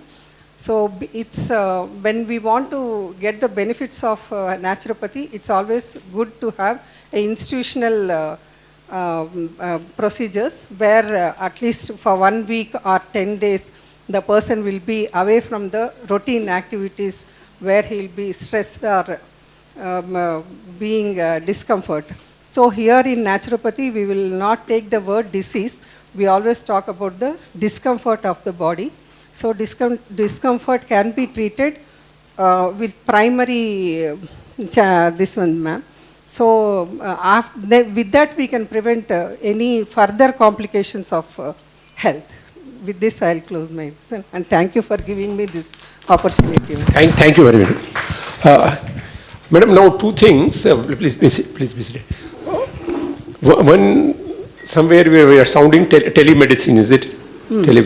So Dhruvji, like your thing, how we can get them connected, because Dhruvji is from the technology side. So all of us, we need somewhere to be connected with people. That is the one thing.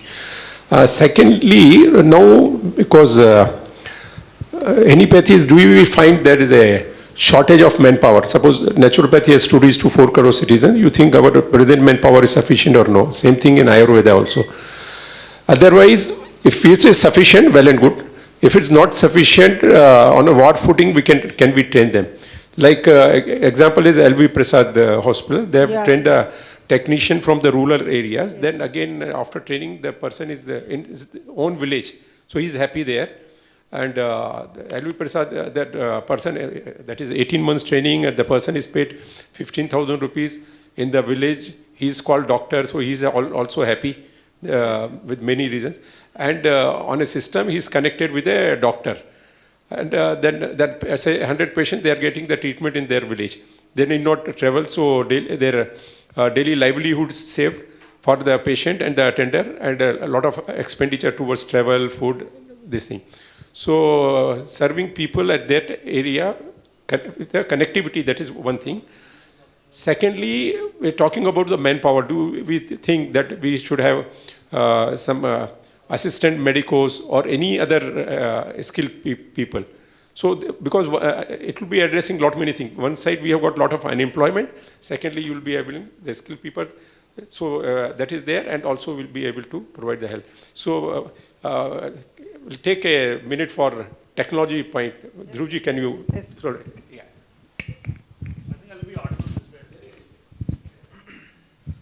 Yes, so I was keeping my point for the end, but so like what we're talking about is the end action majorly. So when we're saying telemedicine or something, it is more of the end action. We're not talking about telediagnostics, because that is a major thing. Unless and until you have touched your patient. See, so when ma'am is talking about the color of the eye or the color of the skin, to judge the discomfort, you can't judge that on a screen, because each camera will show you a different color of the same skin. That's the reason I told. So that's a bigger problem. Yes, sir. So we have been working with a few companies. We have supported a few startups. We have invested in them as well. Not particularly looking towards the Ayush side of it, but majorly towards the collection of the data and the communication part of it. Okay. So right now we are working on diagnostic setup, which is more for ultrasounds, but can be done remotely. So you don't have to put a radiologist with the sonogram machine itself. So somebody can connect the sonogram machine with the 5G network and operate the sonogram from long distances. So first we need to build up these kind of setups through which you get the correct data from the ground. Same way we have one startup which just takes a photograph of a kid, and from that photograph itself they can tell the level of malnutrition in the kid. Okay, so we have supported them 3 years back. We are investing too much money into it, and now it is coming out to be very good. You don't even need an expensive phone to do it. You can do it with a very cheap phone. Same way, now we are investing in a company which is talking about a very small sensor to figure out the nutrition content of food. So there is a small probe, you dip in the dal and you can figure out how much protein, vitamins and what all is there. So you need to understand first all this data, get this data, and then we can talk about, okay, what medicine or like to make a judgment, you need some data. So you're sitting on one side of the screen, you need a lot of accurate data, and we need to first work on getting that data rather than how we are going to prescribe something to them. Actually, sir, that's what I have written and I could not mention. Screening and diagnosis of any lifestyle disorders or any primary screening and diagnosis of a person can be done and then sent to systems like this to minimize the medication effect. That is what this one, sir. So ma'am, that is what I'm saying as well. Like, we are in sync over there. If we have a standardization, so like if I talk about all these corporate hospitals doing telemedicine, how it works is first they'll ask you to do a set of tests. Yes, sir. Right? They start with set of tests. All those test reports come online, and then the doctor sit with me across the screen and talk to me. Like, okay, these are the variations, and that's why you need to do this. So you need data first. And for Ayush, we do not have, like as technologists, I might be unaware of the things, but as technologists, we are not aware that what are those standard tests are required. Like I just got to know about one company which have a sensor for getting all the nadi dosh. Like a friend of mine just introduced me. He happens to be the founder of the company as well, Anirudh. So he said, we have a sensor, you put it on your wrist and we can tell you all the, how much pith and cuff and like all the 3 parameters just come out. So they will standardize that thing. Yes, like he's my friend. Like he's still in developmental stages.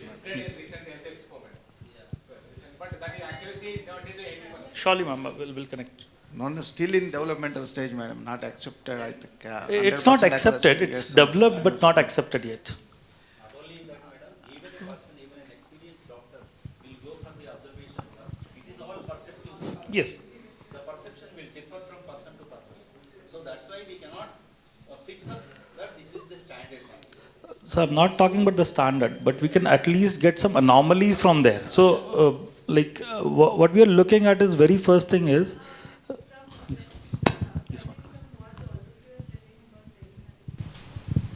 Either it can be a CSR model or for others who are affordable patients, we can maybe have some minimal charges of 50-100 rupees. Like there are models so possible. These things we can work on it. And anyway, the blood works and all the tests and all can be done by the T diagnostics, which is already going on. And even our hospitals are linked to it. So all they need to do is go to any district diagnostic center and get their diagnostics done. After that, these doctors can do a consultation. Yes. Maybe you can enable a platform. You can think of doing how to go about it. One idea I had and which I couldn't implement as collector was that there is a lot of digital illiteracy in terms of talking to doctors and hesitancy. If you don't see a doctor, you don't feel very confident about seeing a doctor on screen. So to overcome this, I was in fact thinking about it. I couldn't explore it further because of various reasons. Maybe you can think of it as a team now. Is get these Me Seva centers. All those Me Seva center operators are basic computer literate. Yes. So they know, I don't even call them basic, they'll be a little more advanced actually. So all we need to do is place a consultation center in a Me Seva center. Have a Me Seva, that enabling fee is there. It's it varies from 10 to 50 rupees to 100 rupees. So it depends, we have to share something with the operator. But if that can be done as an enabler point, we can easily scale it up and do this across the state. So, ma'am, in the similar lines, we had invested in a company 3 years back called NeoDocs that came into limelight last year when they were in US, and a lot of US companies adopted the model. What they do is they don't talk about medicine after looking at your diagnostics. So you upload your medical report and they'll give you actionables like, okay, there are some variations, and you should stop eating these things and add these things to your diet. Very simpler things. Yes. So, like what they have done is they made it as an app. So every time I get a medical diagnostic done, I just upload it over there, and I get these kind of actionables.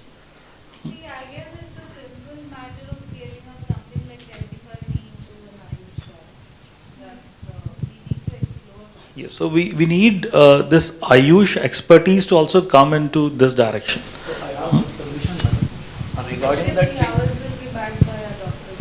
yes, I have one submission. Regarding the treatment on telemedicine or on phone or on call, I think especially for my field, for Unani people, it will be somewhat difficult because we take the whole body into consideration. It is not a segregationist view. For example, we see that it is not that what you have decided that same treatment will not work for you, at the same time it will not work for you. So it is a separate regimen we have. So at this time, I don't think that we can prepare an app for that. Only diagnose the patients. For example, if this one PhD doctor. 4 crore population. With you are just 5 hospitals. With each of you some 20 doctors each, as you may. So how do you reach this population? I am coming to that. What I feel is, basic doctor will be there.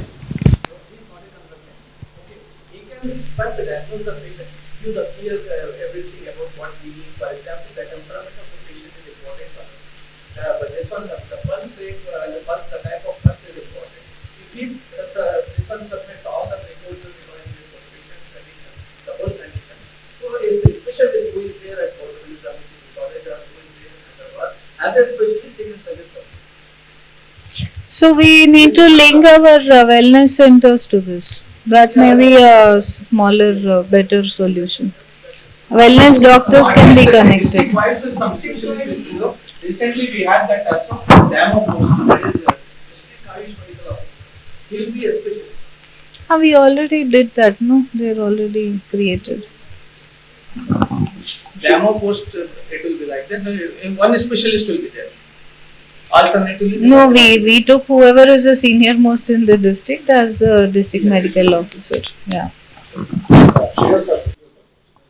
Regarding small submission, madam. Regarding this, as far as Ayush systems are concerned, all the Ayush systems believes in individualized medicine, integrative medicine, and more or less the same principles are followed in Unani, Ayurveda, and homeopathy. There is no much of difference as far as the Sahara Vihara, what the madam said just now. So the first point is that. So second one is that, as rightly said by the Dhruv regarding the diagnostics. So all these Ayurvedic system, homeopathic system and Unani, they believe in individualizing examination of the patient. They don't largely believe on diagnostics. Diagnostics do have an importance in homeopathic treatment or Ayurvedic treatment, but it is a plays a secondary role. So first listen to the patient, what is happening. So we take much from the patient, what is the patient discomfort and how he describes and all those things, in which you try to individualize. For example, if two people are suffering with the malaria, the two people will have a different set of symptoms. Just the fever may be the common, but the variations in the fever, the other concomitant symptoms of the fever may be varying. So we much listen to the patient. So a telemedicine is having a definite role to play. So even audio, not video based or even audio based also, if you have a telemedicine center in specialist centers like the colleges or the district headquarters, where you can, at least you can suggest that what you can do. You can go to the nearest Ayush dispensary, either the Ayurveda or Homeo or whatever may be the nearest dispensary, and further follow up. And if the people are not able to follow there, they can definitely. So telemedicine project is having its definite scope over there. So whereby you can reach, because first of all, what that I should reach to the nook and corner. That is the one motto. So apart from this is the one platform, telemedicine. The moment the patient has some problem, we can call upon and consult for that.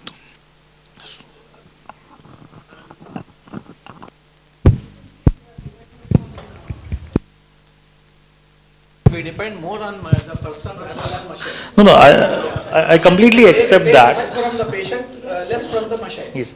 No, I completely accept that. But what we are trying actually to do is use communication system to increase our catchment area rather than the action area. So what we can do is we can have an app or something like I'm not very sure what it could be, but somebody should be able to communicate with this system and just get a red, green, amber kind of a signal that okay, this is green, this is all okay, you don't have to worry about it, it's good. It's amber, go to a nearest physical primary healthcare center. It is red, you have to move immediately. What is happening in the society that now the thing is that even for the simplest reason the patients are rushing to the tertiary hospitals, to the most sophisticated corporate hospitals. There is no need. With a little advice you can avoid all the rush and burden on the tertiary hospital. Tertiary hospitals are so planned for the terminal illness, not for that. But even a person who is having cold and cough which is not reduced, they are rushing to the corporate hospitals and spending time and treasure, both are. So instead when you implement this telemedicine program, then they can at least talk to that.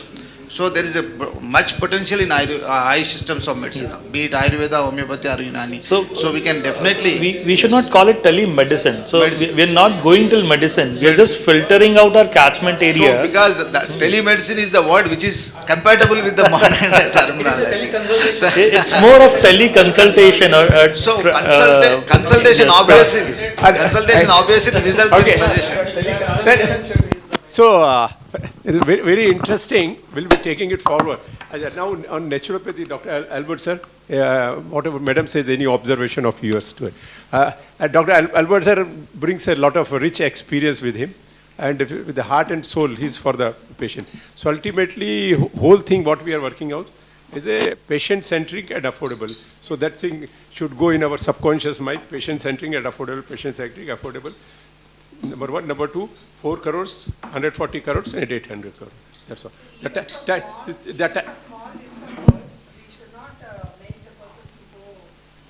Right. Okay. Can we have Dr. Albert?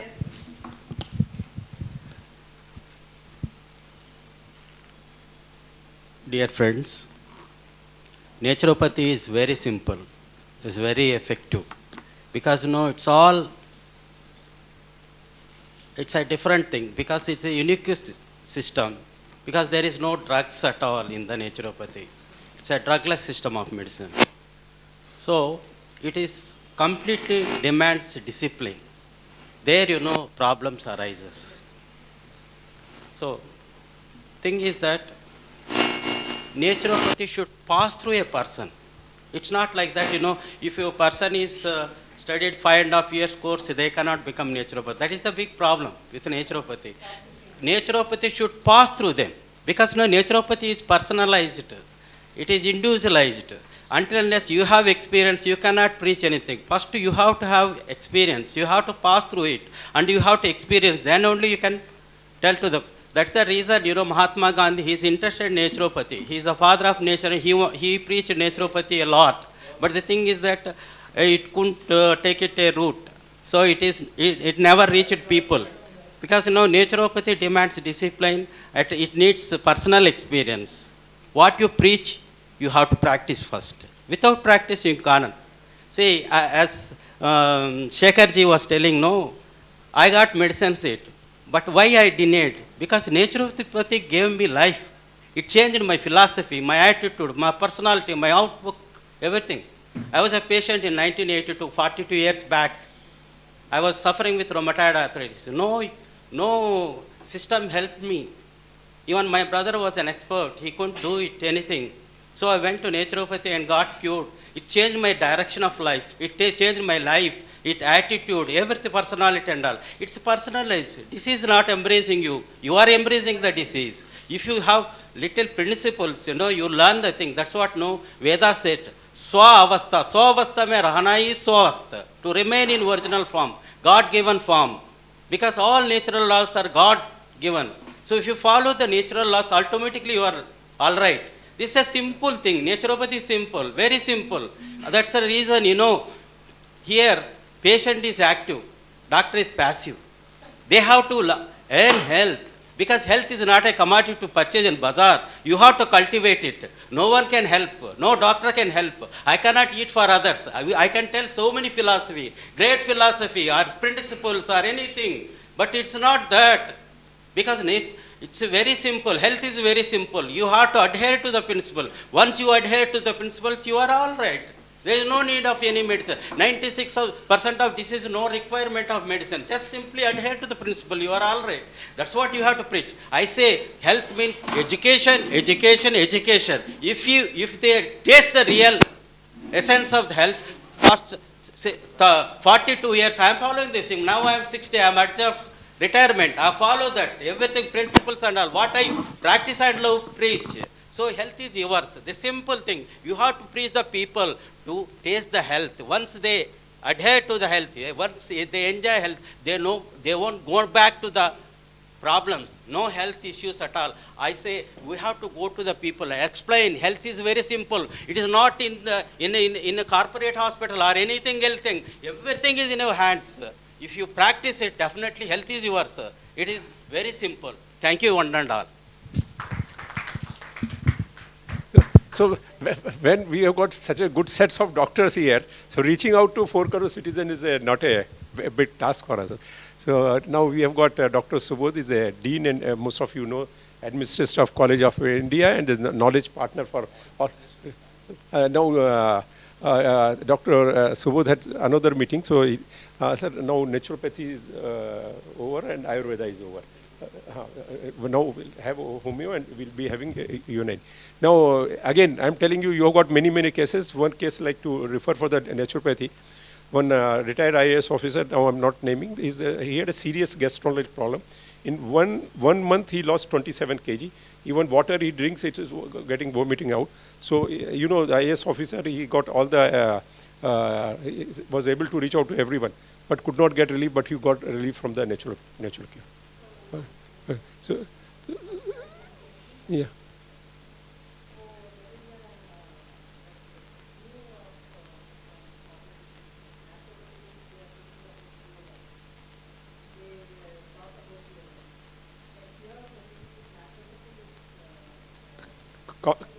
Combination of, right. Right.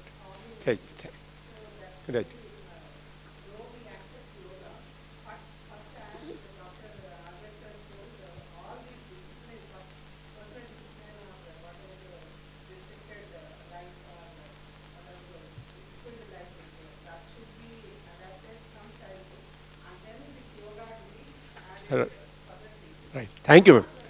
Right. Thank you. So now with this, can we go to the homeopathy? Now, one thing, homeopathy, you know, mostly you know, all of you know it. See, it was invented by allopathic doctor, okay? But nowadays, again, whatever resistance comes.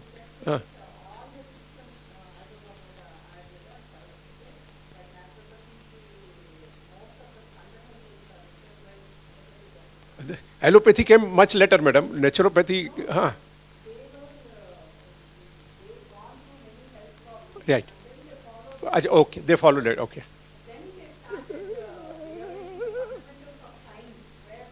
Well, beautiful. Right.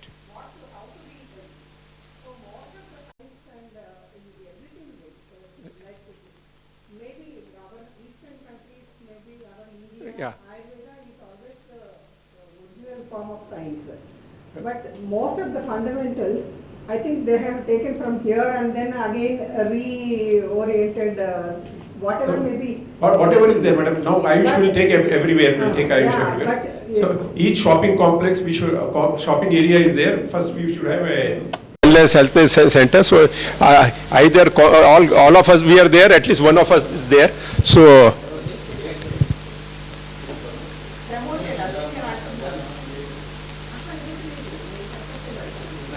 So, you would like to say something? Okay. So, all the system, foundation, basic. So,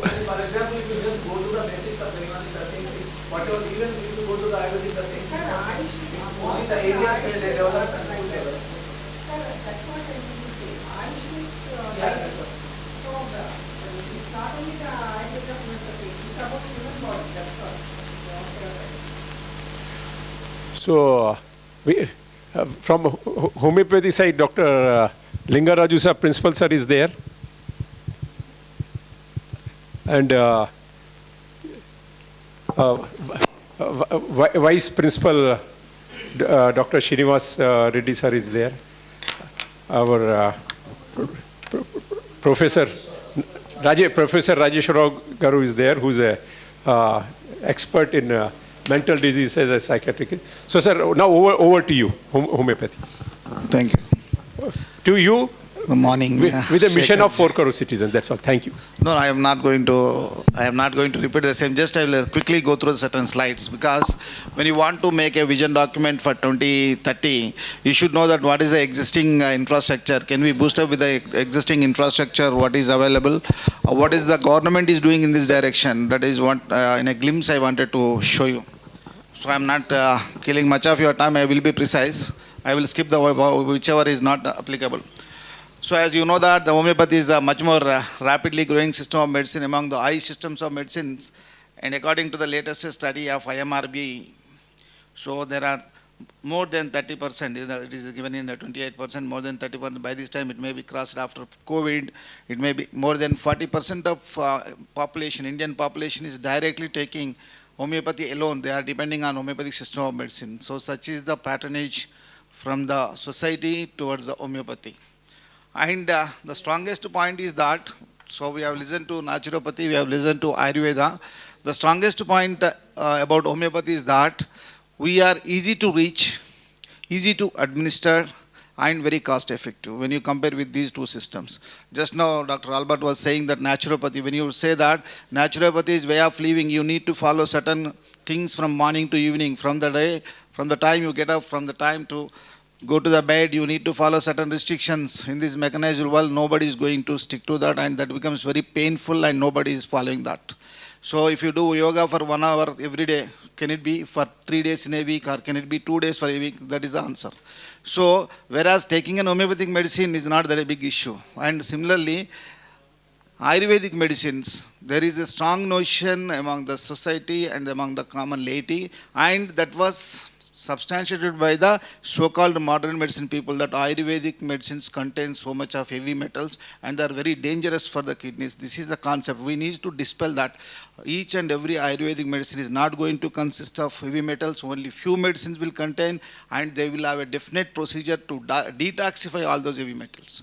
But what is the notion? For the moment somebody goes to a doctor saying that I consumed certain Ayurvedic medicine, immediately your kidneys are gone, because Ayurveda uses so many heavy metals. This is the concept we need to dispel. Similarly, according to regarding the homeopathy, there are certain myths in society, and that is further compounded by the so-called modern medicine people, that homeopathic medicines, they use the steroids. No? When you use the steroids, you get magical relief. At the one hand, they are saying that homeopathy is very slow to act, and one hand they say that homeopathy uses steroids. How can it go? So we never use the steroids, because the moment you get the relief, they say that homeopathy uses steroids. And Ayurvedic medicines are containing all heavy metals. Yes, they do. So they do. Even homeopathy, we use the metals, but in a different methodology. We have a different manufacturing techniques to how to reduce the detoxifying effects. For example, she said that madam said about the Swarna Bindu Prasana. So where it contains gold, that's what. But the moment Swarna means it carries a tag that it is prepared from the medicine. So it is heavy metal. You are consuming the gold. You are not supposed to consume the gold. Only you can wear it, or you can store it. So these are only the reasons. So likewise, but it is having its medicinal effect.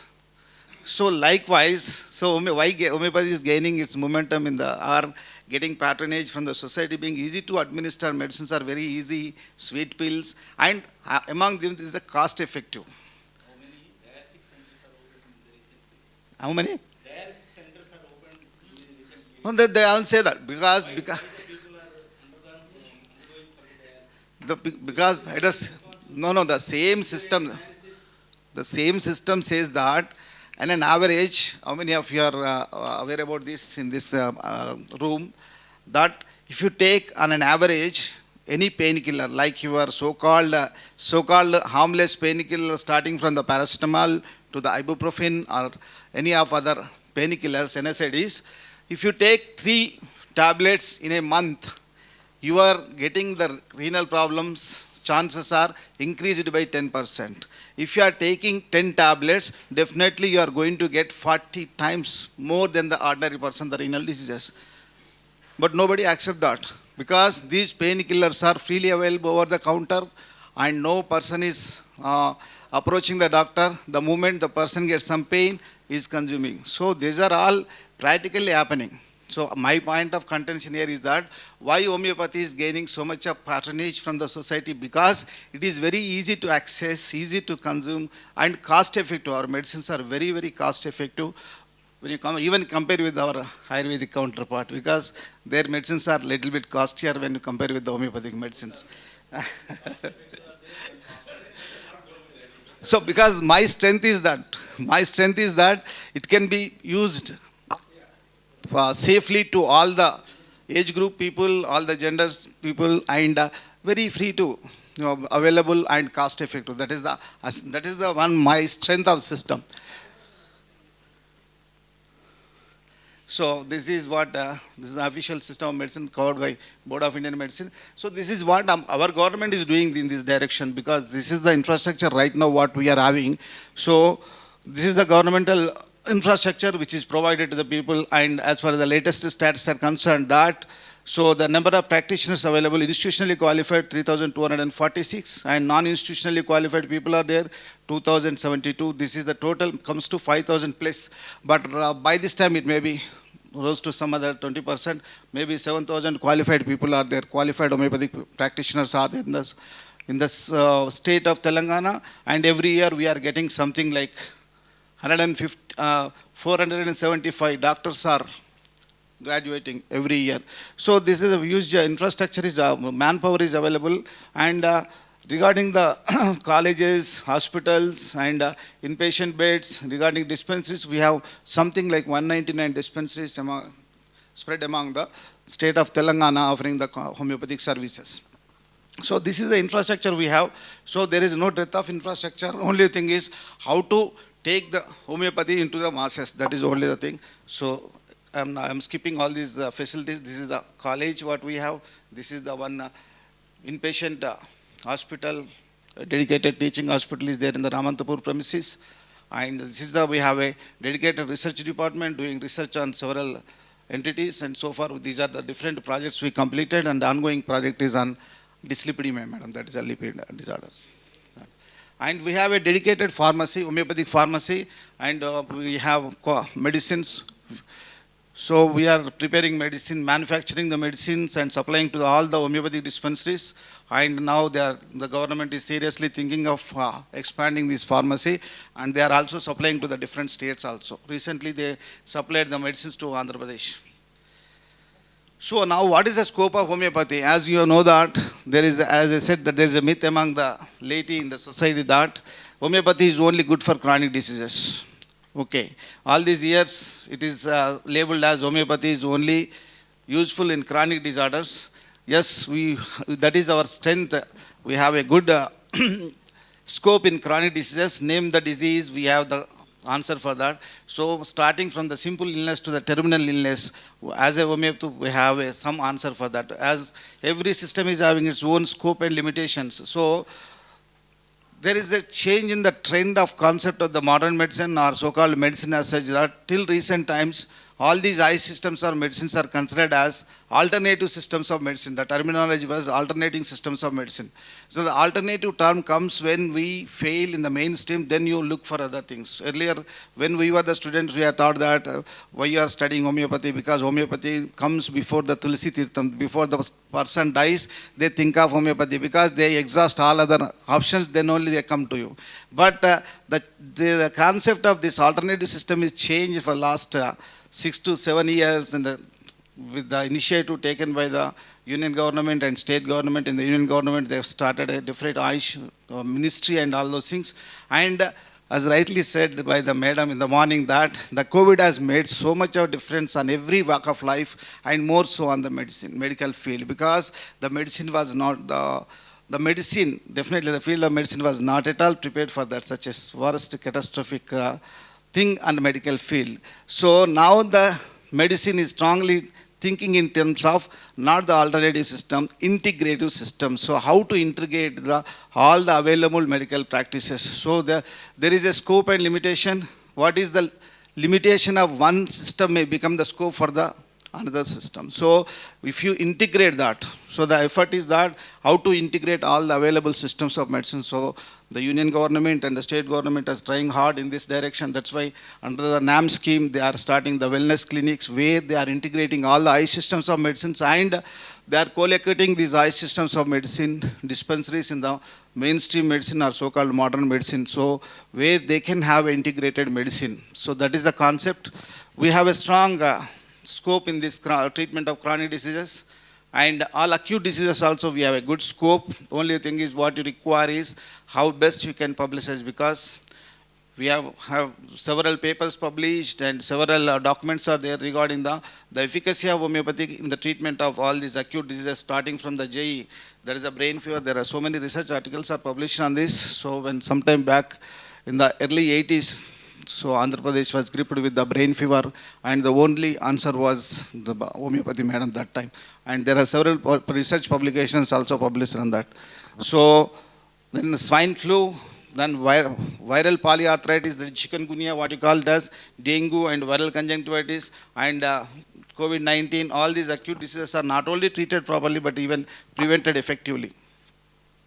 And there is one more area which is to be probed now, is that emergency cases. So in emergency as such, homeopathy is not as a primary option, but as an adjuvant, we can do wonders, because there are several research papers on that, several researches are still going, wherein when you use the homeopathy as an adjuvant. For example, we don't have an access, there is an infrastructural lacuna, we don't have our independent ICU units or acute medical care units, so we cannot take up all these things, where you need to work with those people where there is a dedicated ICU, the ICU are there, some IR centers are there, where definitely our scope is there in case of strokes, cerebrovascular accidents, and cardiac arrests, or road traffic accidents, and extensive burns. These are the areas where we have a good medicines, but need to be used along with some allopathic system of medicine or management. So we do have scope. So we have certain limitations in the exploration of this particular scope, because right now we don't have the proper infrastructure to explore that. Provided if you have a proper infrastructure, we can definitely explore this possibility in acute emergencies, madam. Then the spreading, as I said, that the spreading is only through the integration, how best you can integrate with the other systems of medicine. First, the integration should start from the Ayush within. So how to integrate the Ayurveda, how to integrate with the Unani and homeopathy or naturopathy, yoga, all these things integration. So this integration process is almost completed within the department, and we don't earlier, sometime back, some 10 years back, when we entered into the service, then we used to quarrel that Ayurveda is supreme and homeopathy is supreme and Unani is supreme. But now there is an proper integration within the department of Ayush, and we use all the systems like the naturopathy, yogic practices, Ayurvedic, which much talks about the prevention. So because we are so united, the Ayush systems of medicine, because we have a common concepts. So regarding all these things, that's why the integration among the Ayush systems of medicine and then integration with the so-called modern medicine is what is required. Then what is the short-term goals? The Shekharji was insisting upon the short-term goals. So when you had this, the first thing to spread the homeopathy, the immediate short-term action plan is that to conduct the frequent camps. So as in the government setup, under the aegis of Department of Ayush, under the able guidance of our director, we are conducting several camps. But what we expect from the private partners like the federation or the different agencies comes under with the federation, what we request is to conduct the camps, regular camps, or adopt certain villages, so that under the guidance of our director madam, we can send our man force. We have so much of manpower, we have a dedicated manufacturing unit, so there is no dearth of medicines, no dearth of manpower. Only what you require is, so need to identify, need to adopt certain villages, need to conduct the mobile camps there, so we are ready to serve that. So, and one more thing is mobile units. So this is one more area where we are facing certain problem. Mobility is the problem. If we can provide certain transport or something, mobility. And then we will conduct in remotest places also. We can go there once in a 15 days or once in a month, depending upon the requirement of the local people. And where you can conduct a theme-based medical camps, like what the madam said about the Ayurveda useful in chronic diseases, lifestyle disorders like diabetes or cancer screening, or what you call the thyroid disorders. So all these things are dyslipidemia cases. All these things, theme-based clinics can be conducted or more frequently depending upon the feedback, because we have a strong network of dispensaries extended all through the Telangana state, and we have a statistics. For example, what is the dispensary, how many cases of respiratory diseases, how many cases of cardiac diseases, how many cases of GIT are coming in that vicinity. So we have a strong database for that. So depending upon that, we can conduct some theme-based clinics there. So once in a while we can go there, and once in that is a frequency depends upon the what is the intensity of the disease and the area, depending upon the area. So the theme based is the one thing, and the mobile dispensaries. The third one is that is a teleconsultation. That's what telemedicine. So there is a first to start in the Ayush systems of medicine. Already the file is in the final stages in the Department of Ayush, and the madam already submitted this, and our college was accorded with one telemedicine project, madam, teleconsultation with the 10-seat capacity. Not equipment, madam. We have the accommodation and we made everything, and we asked for. Knowledge, madam. Then order Vietnam in Japan, madam. Everything.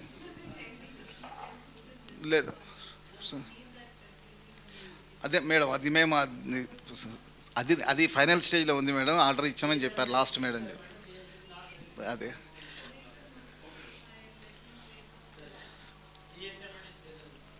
TSMIDC కాదు, Telangana state technological services వాళ్ళ దగ్గర నుంచి తీసుకుంటున్నారు.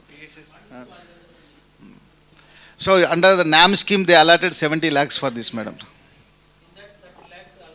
So if it materializes, definitely we'll have that teleconsultation to start with and to explore into the telemedicine. So this is the short-term methods what we can do. And as rightly said by the Sarangapani sir regarding the IEC, so how to propagate that the system Ayush as such and individual systems.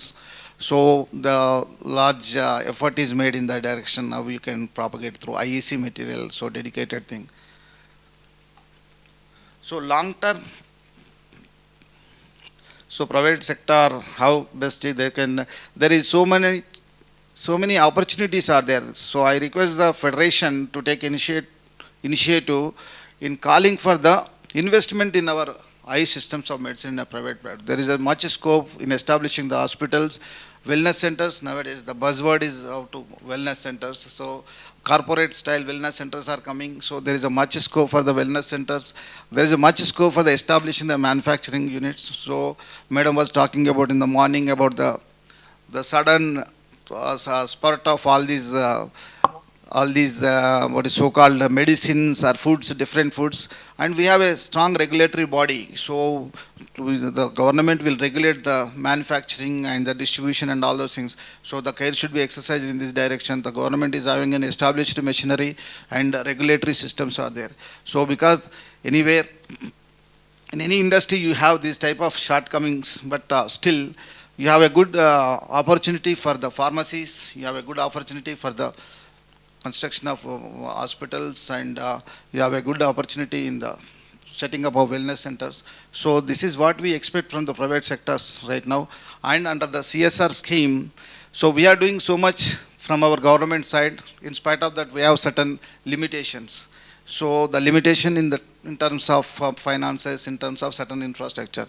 As the private sector, if you can offer certain things, so it is a public-private partnership like thing, where you can provide certain infrastructure and our people will work there, and where we can reach the people definitely in the shortest possible time, because there is no dearth of manpower as far as government sector is concerned. And as far as just now I said that the eye systems of medicine are very cost effective, Ayurveda, Unani and homeopathy. So you might have what you call observed that in the COVID, so the amount of money spent on vaccines and the amount of money spent on only eye systems of medicine, there is a vast gap. So these are the certain things as a government sector, people looking at your private sector and a public-private partnership, you can come out with the different plans. And this is one more area where, as a homeopath, I'd say that the strongest area is in the mental health. So nowadays, buzzword is that all the diseases are stress-related. So at the early stage, we can definitely prevent so many diseases.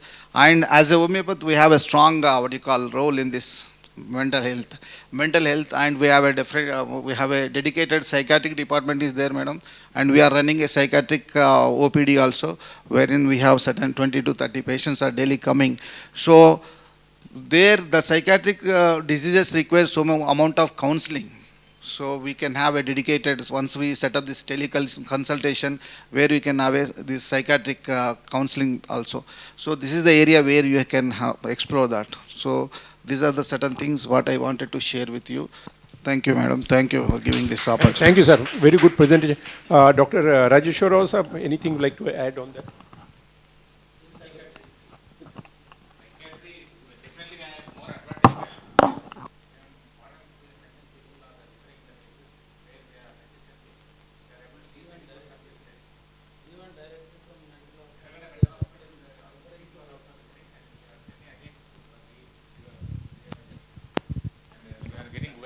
Actually, good idea. What we can do is, I've just asked my team to explore some possibility of tie-up, like how we are doing the NIMS Wellness Center.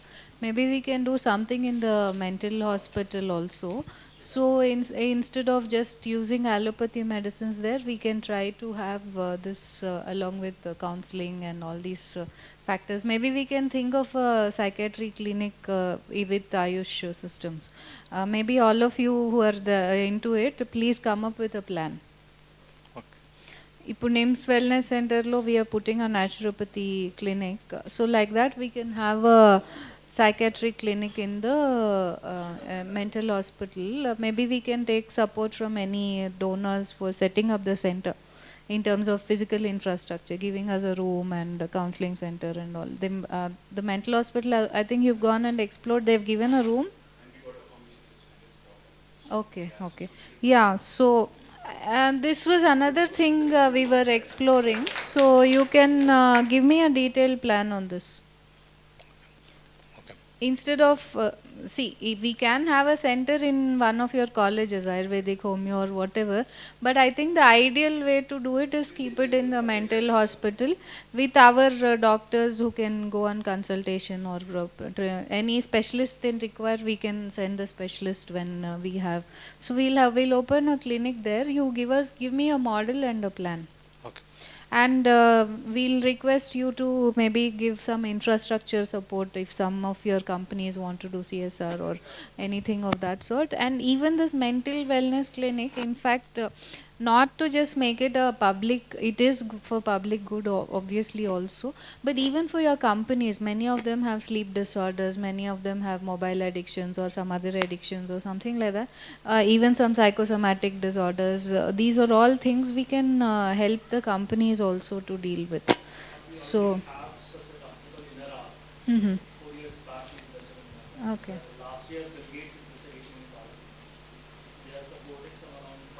Yeah, but are they are using integrative medicine? All our homeo and yeah, mostly it will be yes. So they start with activities, then guided medication, and majorly naturopathy. But once it reaches to IPD level, then they are going to cure.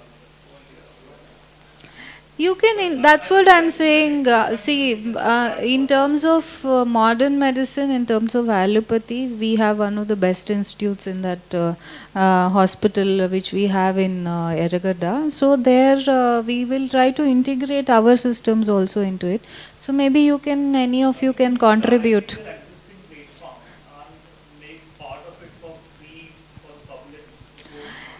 Actually, it is. I do have a rough idea of what this thing does. Actually, if you, I don't know if any of you have gone to Ananda or Jindal or any of these places. Yeah, yeah. So he worked there. Jindal is a very smaller thing, but in Ananda they have a specific mental wellness clinic also, and they do it. Most of the, from what I understood within my short term here, is that it's not just counseling, it's not just medicine. Also homeo, yes, this also, but it's also about like how she said, food. You need to integrate naturopathy practices. You also need to integrate all these massages and treatments. In fact, I had gone to Ayurveda college, and if you also go sometime, they have a very specific Shirodhara type of treatments for psychosomatic and stress related disorders, and even some of these mental disorders, you know, you need to calm the nerves and all that. So it needs to be a complete integrative system. And if you ask me, off the record, if I can be off the record here, homeo is like allopathy in smaller doses. So, and a longer term. So it gives you that body, you get used to it. That's what most people tell. I think they'll also agree with me that they're equally effective like allopathy, but it's a longer term dosage and a longer term body usage and all. But there are other systems also which have been there for a long time. And like Dr. Bukhari told you, there are, when I was previous role in GHMC, I used to see lot of these Unani practitioners run mental health clinics. These are off the records, off the charts, maybe not even documented, but I think a lot of them you will find around that Katedan, old city areas and all that. So there are people who believe in these practices for these kind of wellness thing. So I don't think it's purely allopathic. You need to have an integrative approach. Maybe we can explore in the mental hospital area. Madam, recently the Mental Health Act in Parliament made, Madam, 2017 Mental Health Act. As per that act, our homeopathic psychiatrist is recognized as a mental health professional. So it's very legal and recognized as a mental health professionals. Because we are having only PG department in our homeopathy system here, not in other systems in Telangana. Yeah. So let's explore this. If you see funding a center, I don't see more than 7 to 10 lakhs of investment. Just a room, or if the room is already existing, maybe painting it will cost you 2-3 lakhs. So I don't know if any of you can partner and do that. If you want to have that. If not, we'll try to do it over.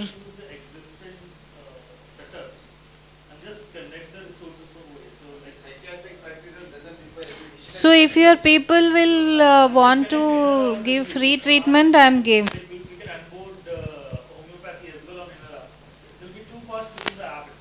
Sure, we can do that. We can ask our doctors to do that, but it also has to have a social purpose. We cannot simply go on an economic.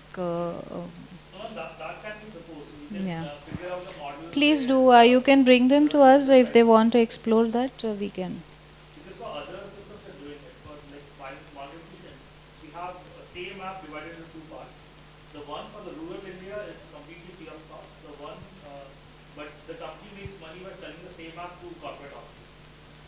Okay, that's fine. So that's the model they're following. That's fine, but then we need to work out the details. Yeah, but it's an online platform, you're saying.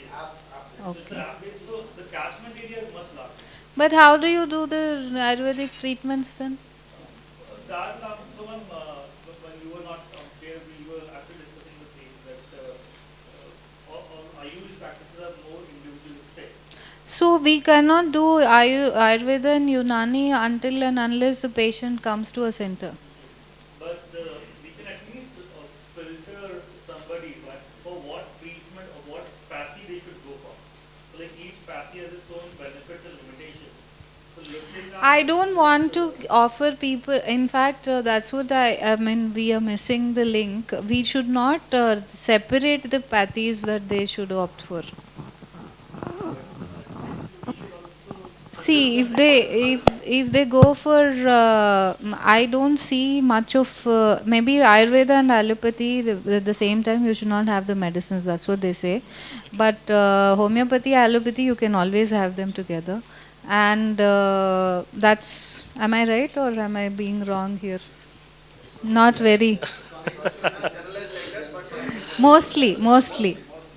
Yeah, and then Unani and Ayurveda go very well together. So, and naturopathy and It's a very yoga. complex algorithm, ma'am. But Well, I did some simplify the history problems. reading, so it seems that Ayurveda has traveled from India to elsewhere in the world, and it has become different systems, and then it has come back as Unani. So, in fact, I do have some experience of using both the treatments, and I kind of find similarities in the way they prepare things. They individualize treatments and all that. So maybe, see, these are all matters of research. But even then in allopathy, you go to 3 different doctors, they give you 3 different diagnostics. This happened to me recently also. So it's not that this is the right system anywhere. Sometimes it works on some body systems, sometimes it doesn't. It's different. So it comes with practice and maybe with lot of knowledge gathering. We'll still try to standardize things, but things At happen. least if you can just give a red, yellow, green kind of a signal that, okay. We can but these explore kind the of, online possibility first, and then maybe think of when it's a serious case, maybe have a center for rehabilitation. Yes. So the system could be just I go on an app or a center and just tell my symptoms, and I get a feedback that it's all okay, you don't have to worry about it. Yeah, that works very well with Yes. homeopathy actually. So It that does kind of a mostly. thing we can develop, like just a red, yellow, green kind of thing. Because many a times we listen to the patient much. So either through audio or through video, but we listen much to the patient.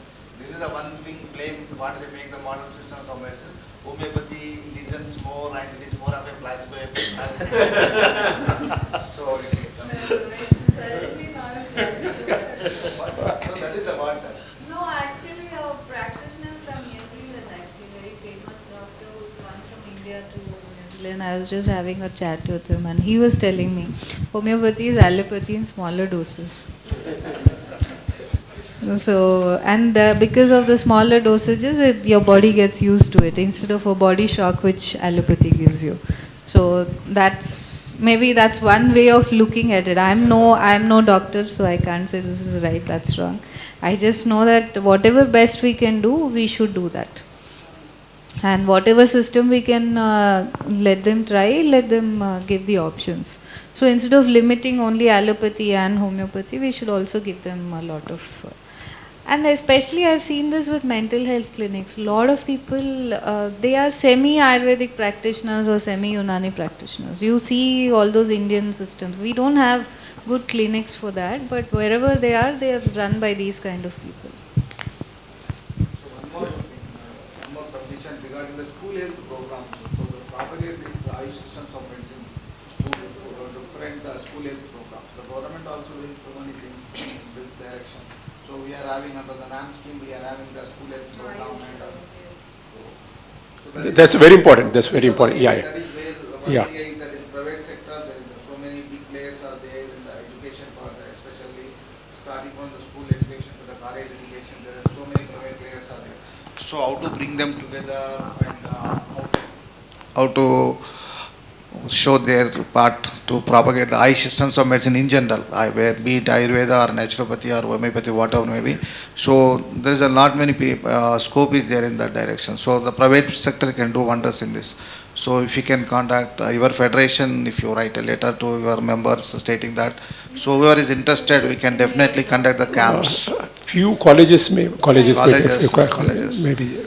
So that is a big area where you can conduct some school health awareness programs, health awareness programs.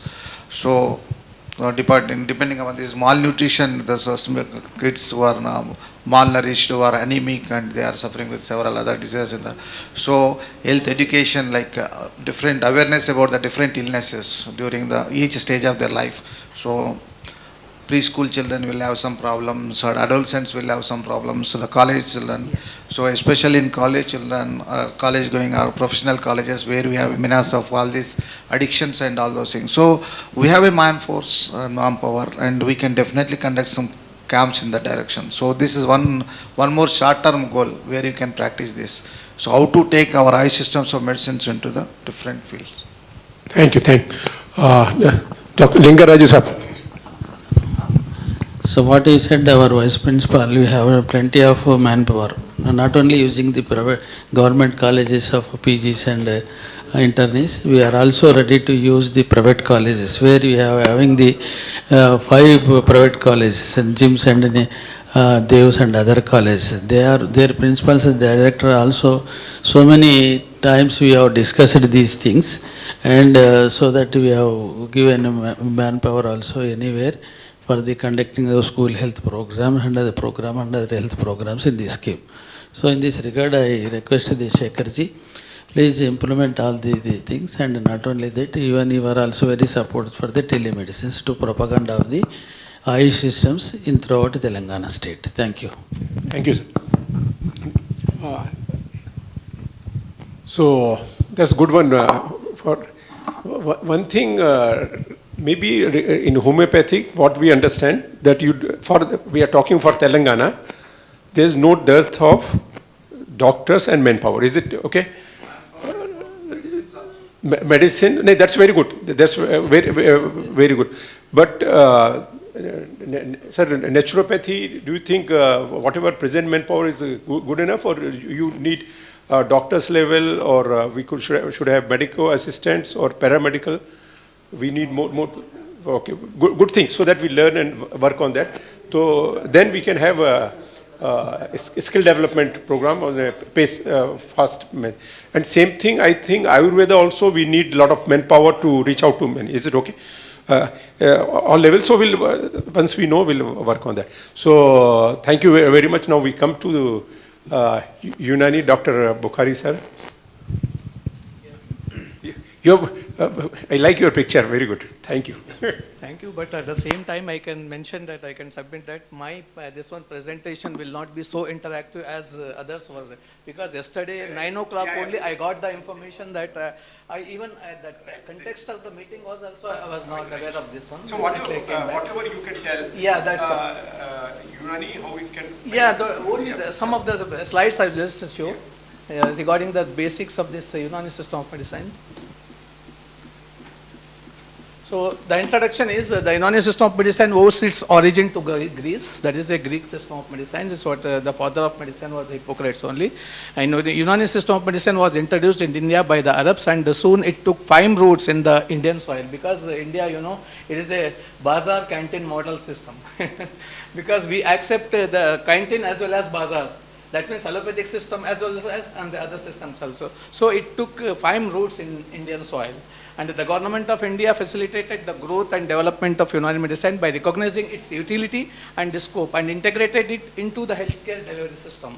And having gained recognition from the WHO in 1976, the Unani system became increasingly accepted internationally as a traditional system of medicine. In India, several institutions engaged in the Unani teaching and research. And the Unani medicine is based on specific principles put forward by Hippocrates. He is called as father of medicine. And the fundamental framework of this system is based on Hippocratic theory of humors.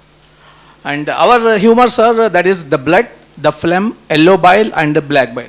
We say that these 4 humors, they are, the body is composed of these humors, and admixture of different elements and their qualities in a specific ratio in a particular entity, whether living or non-living, denominates its temperament. That's what we call it as a misage. And any disturbance in this equilibrium, which occurs due because of the infection or environmental factors, whatever you call the causative organism is or causative factor is of humors, causes the disease. And that therefore the treatment aims at restoring the equilibrium by giving factors which are opposite to that. That is opposite. That is zit, ilaj, visit. For example, if you are suffering from cold disorder, we can give the heart this one factors which can help equalify this one cold. So in addition, Unani system of medicine believes that medicatrix naturae, that is the immunity in system, generally what we call, everybody talks about the immunity. Even our system also talks about the immunity. It is the body immunity, which is very important. It is the supreme power, and we say that the doctor is the servant of the disease. We are just the servants of the disease. We are just the servants of the medicatrix naturae. We are just the servants of the immunity. We just help the immunity develop so that it can maintain its own body. So, and which controls all the physiological functions of the body and provides resistance against the diseases. Okay. Unani system especially places emphasis on these 6 essential factors which are helpful in equilibrating the body. That means, for example, if you want to be healthy, all these factors are very important. These are called as asbab-e sitta zaruriya. These 6 fundamental factors are very important for a person if he doesn't want to get the disease. Number 1 is air, good air. If you are having a good air, so most of the diseases you can keep away. Okay. Another one is food and drinks. The third one is bodily movements and repose. And the fourth one is psychic movement and repose. Just now we were discussing about this psychiatric disorders, and at the same time I can say that I am an MPhil in psychiatry also, psychology. So I can give much topic on this one, but still this is not the time. Sleep and wakefulness, this is also one of the factors which is important. And evacuation and detention. If you just follow these 6 principles, these 6 factors, if you just maintain, you will not come across with the disease, you will not suffer from any disease. And our principles of medicines are normalization of the morbid temperament. Temperament is very important, visage is very important. And the removal of the causative factor. Evacuation of morbid material, tankhya, what we call it as, and heterotherapy, that is ilaj bit zid, that means just now I have given the example opposite. Another is holistic approach, take the whole body into account. Surgical and parasurgical procedures, what we call it as ilaj bit, like physiotherapy, surgeries and all these things. And psychiatric treatment.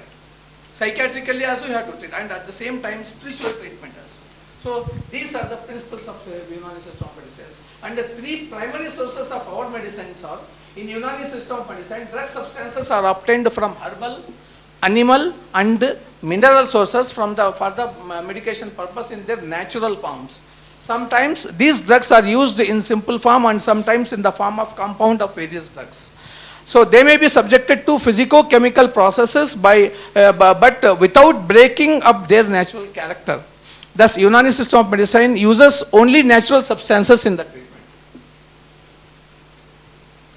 So, Unani system of medicine provides treatment for various diseases related to all the systems of organs of the human body, especially the treatments for chronic diseases of the skin, liver, musculoskeletal and reproductive systems, immunological and lifestyle disorders have been found very effective and acceptable. And we have some regimenal therapies, what we call it as cupping, leeching and all these things. These therapies are very important for us, and these are the part of Unani system of medicines. And Unani physicians give prime importance to the diet, as madam has told this one, I did the same thing. So diet and the state of digestion in a person. In both health and disease, specific dietary regimens and modifications are recommended by the physician while treating the patient according to their temperament. Okay. And Unani system gives much importance to preventive aspects rather than the curative aspects of various diseases, and thus provides a great support to the healthcare system.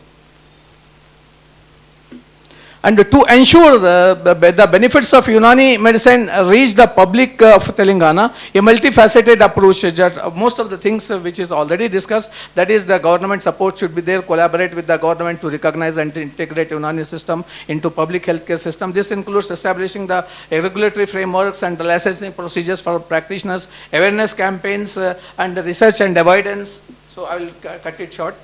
I'll just give this headings only. Training and education, integrative healthcare centers, and telemedicine, what we have just discussed, it is not a telemedicine, it is a teleconsultation itself. And health insurance coverage is nowadays very important for that one.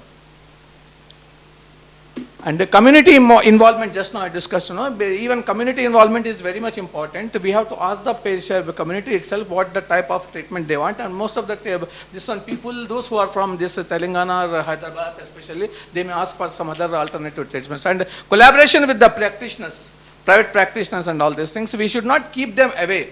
We have to bring them inside so that we can gain some of the experiences from them. We can take some of the formulations from them, so that we can integrate the system, we can get much more from them. And all these combined strategies should be involved. And Unani in Telangana state is, and everybody knows that Ayush section we are having in Health, Medical and Family Welfare Department under Health Ministry. We have the state director, madam is the director, and the stewards boards for the practitioners registration is there, state licensing authority is there. We have state colleges and institutions, we have state pharmacies, state drug testing labs and state medical plant boards. And one more thing, that is Niti Aayog recently lauded Telangana Ayush Department for handling this COVID-19. And this is the only state where Niti Aayog has accepted the importance of this Ayush, the Telangana state. So they have given mention, they have mentioned in this one, their report itself, Telangana Ayush Department has done well. And I feel proud to say that our college was the first to receive a batch of people from Karimnagar. Those who were, they thought that they would be suffering from because they came from some other outside and they were landed in our hospital. That was our college before the Gandhi hospital. We had more patients than this Gandhi hospital in the first this one. So another one is infrastructure. As per Unani concerned, Unani Medical College, only one college is there. One private was there, it was closed. And the government hospitals, we have 3 government hospitals. One is in Nizamabad, another one is this one. And the number of patient beds are 220 we have. And we have 95 dispensaries, government dispensaries, including NRHM. We have government pharmacy, only one, that is Kotedan. And herbarium, only one. And number of practitioners we have is 5,187 in Telangana. This is the Telangana state. So this is something which I wanted to mention. Thank you all. Thank you, Yeah. Bukhari sir. Yes. Future maybe action plan as we have done. I know it's short of time for you.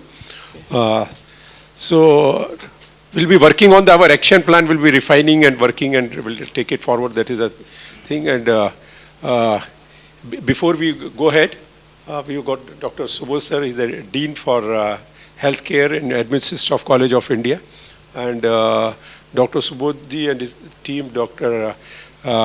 Priya and Dr. Reshma. One submission is regarding the health, psychiatric health, everybody was talking. I did not interfere because it was between the homeopaths and the director of homeopathy. Anyway, but now I come to that one. We have some regimens for the psychiatric treatments. We have only oils because my topic in this one, MD, was an approach to the management of depression without organic lesion with urinalysis competition. Beautiful. At that time I was suffering from depression itself. So I thought that I should concentrate on this one. When I could not Beautiful. get the IAS, I thought that I was suffering from depression. So I thought that I should work on that one only. So we have some regimens like we just apply the oil. So that oil itself, is it curative effect? That is, it changes the mood of the person. So that is one of the regimens we have. So that got long-term positive effect, or it is a long-term. Long-term, wonderful. And most of the psychiatric disorders are short-term only. Some of the disorders like schizophrenia is there, melancholia is there. These disorders are permanent. But most of the psychiatric disorders, they are short-term only. Because we can treat it easily. Nowadays in society, mental cases are everywhere across the world. Okay. So thank you very much, doctor. It's a nice learning. And let's give a big hand to all of you for your wonderful. And now come to Dr. Subodh, is Dean for Healthcare and from Administrative Staff College of India. And the vision document, whatever you saw, a lot of contribution from Dr. Subodh and his team, Dr. Reshma ji and Priyanka ji. Thank you very much. And over to Dr. Subodh. What I start first is, I think there's no competition, because I think ever since I've been in the health department, we have seen this, okay, we should focus on allopathy versus this. I think as Madam said, allopathy has its own set of problems. I think when you come to cost, I think naturopathy center will say, because naturopathy is the zero cost. I think we are all talking about, as economists, we talk about out-of-pocket expenditure. It's about how do you get in our strengths. Every system has excellent strengths. And I want to take you to Kerala, where I think everybody talks to each of these centers. The problem what we don't do is we don't document. We talk a lot about Kottakkal, which is Ayurveda's one of the best centers. I have been to the naturopathy, the hospital, which I found some of the infrastructure is much better than some of them what you see in Kerala. So it's all about documenting our best practices. We are doing extremely well. Our every system here, Ayush, allopathy, the Ayurveda, Unani, homeopathy, we are all doing very well. We need to document that. what I really liked about Madam, what she said was it's very easy to tell integration, but you have to make those baby steps. Now, how do you integrate it as a telemedicine unit? Mental health, I think very important aspect. How do you make it integrate and do into an action plan? I think rightly, that's why FTCC will come into a big picture. How do you get to the private sector to come in? So these are things which, this ASCII as an institution, we are very happy to contribute because we can do those documentation. We actually do a lot of documentation, replicate best practices, and we travel across districts, and we have, let me tell you, in Telangana itself, we have documented so many best practices in health. Whether it's a simple thing like anemia, I think a lot of districts have done extremely well. We have one of the highest indicators of malnourishment, but there are districts which have done to culminate that, and there is not always the IFA tablets. Simple issues like Chikki, how do you integrate women and child department with health department? A lot of best practices come, which we are now taking to the other states. So our state can do well. What I think repeatedly we keep telling is, and that is something which will come out in your action plans, will be how do you take it, how do you document it, because we should have the data to tell the outside world. I think we can do well. Thank you. Thank you, Subha sir. So now, finally, Madam, for you to conclude and future action plan, and maybe induce homeopathy, Ayurveda, naturopathy, Unani separately also we can meet and take the action plan or whatever you feel like. So thank you one and all for participating in this discussion, all of you. It's actually been an interesting ideation session for me. So we've got so many ideas. I think it's like a board discussion where we could get some thoughts in process. Now we have to realize them, and we also have to see what is the action and way forward. So few things which have come up and how we can popularize telemedicine, especially, I think seems to be very popular. So we need to explore that option, and other options also which have come up, like the psychiatry treatments, and also how to integrate Ayush with the regular medical practices. So these are things which are all very interesting, and good ideas have come up in this process. So maybe we need to work in where we can bring in the private sector into this, where we can collaborate further on these aspects that we have discussed. And also the best practices which are already there in the private sector, maybe how we can integrate them into the government system. So these are things we need to explore, and further discussions maybe we can facilitate once we start off on these points. Health camps, I think you can immediately start. That is something which is a low hanging fruit. So all of us can easily do that, and we can move forward on exploring telemedicine. That can be a next possible sector in terms of collaboration. And then after that also these clinics that we thought about, and maybe how to build up a system of repository for these Indian systems of medicine. So we can all try these and explore further. It's been a very interesting discussion. So we again from our team side, we compliment FTCCI for getting us onto this platform and making us interact with each other. Thank you. Thank you very much, Madam. Your being with us was a lot of strength to not only to us, to entire health sector and Ayush. Madam, all the doctors, they immensely contributed to the vision document. And we'll be happy if you can present a citation certificate contribution. Sanjana, can you, yeah.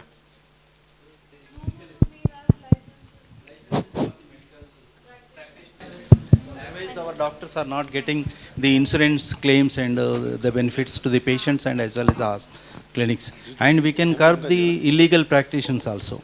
The Clinical Establishment Regulations Council is there, constituted by the state government. Sure, madam. Yes. Yeah, the council is constituted. That constituted council regulations has to be implemented. Sure, madam. Thank you, madam. Okay. For Vishwa Ayurveda Parishad, Telangana, so Dr. Sarangpani and team, all of you can come from Ayurveda and please accept the certificate of appreciation.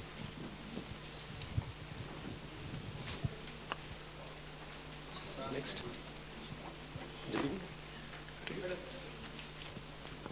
You come. Right.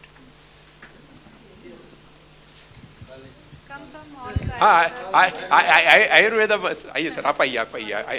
You come. Come this end. Here, come, madam, please. Because all of you have done yeah, they have done selfless, yeah.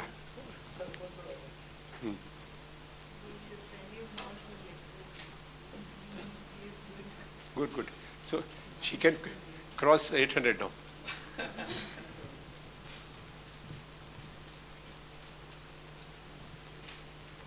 Okay.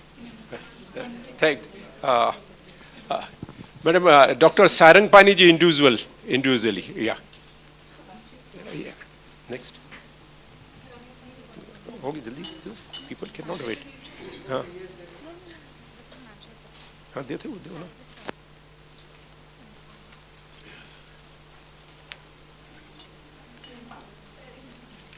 किसका दे रही? Okay. Now, Madam, naturopathy, Dr. Albert, sir. Dr. Albert, sir, was there, na? Madam, Dr. Albert. Next. Yeah. Doctor. Okay. और किसका देना? Next. Homeopathy, Dr. Srinivas Reddy, sir, Vice Principal. Rajeshwara, sir, please. Sir, you can also, madam, you can also. Kindly. Next. Homeopathy, anyone?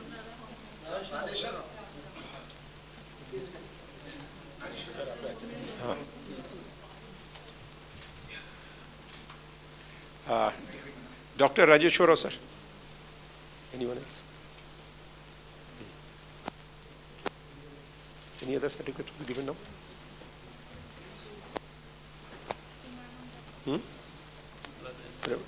Okay. This is okay. Okay. Now, thank you very much. We'll please join for lunch, and it's a ground floor, Banarsi Lal Gupta Hall. And before that, we can have a group photo with the madam if you feel like. Okay. Shekharji wants to preventive medicine for conjunctivitis.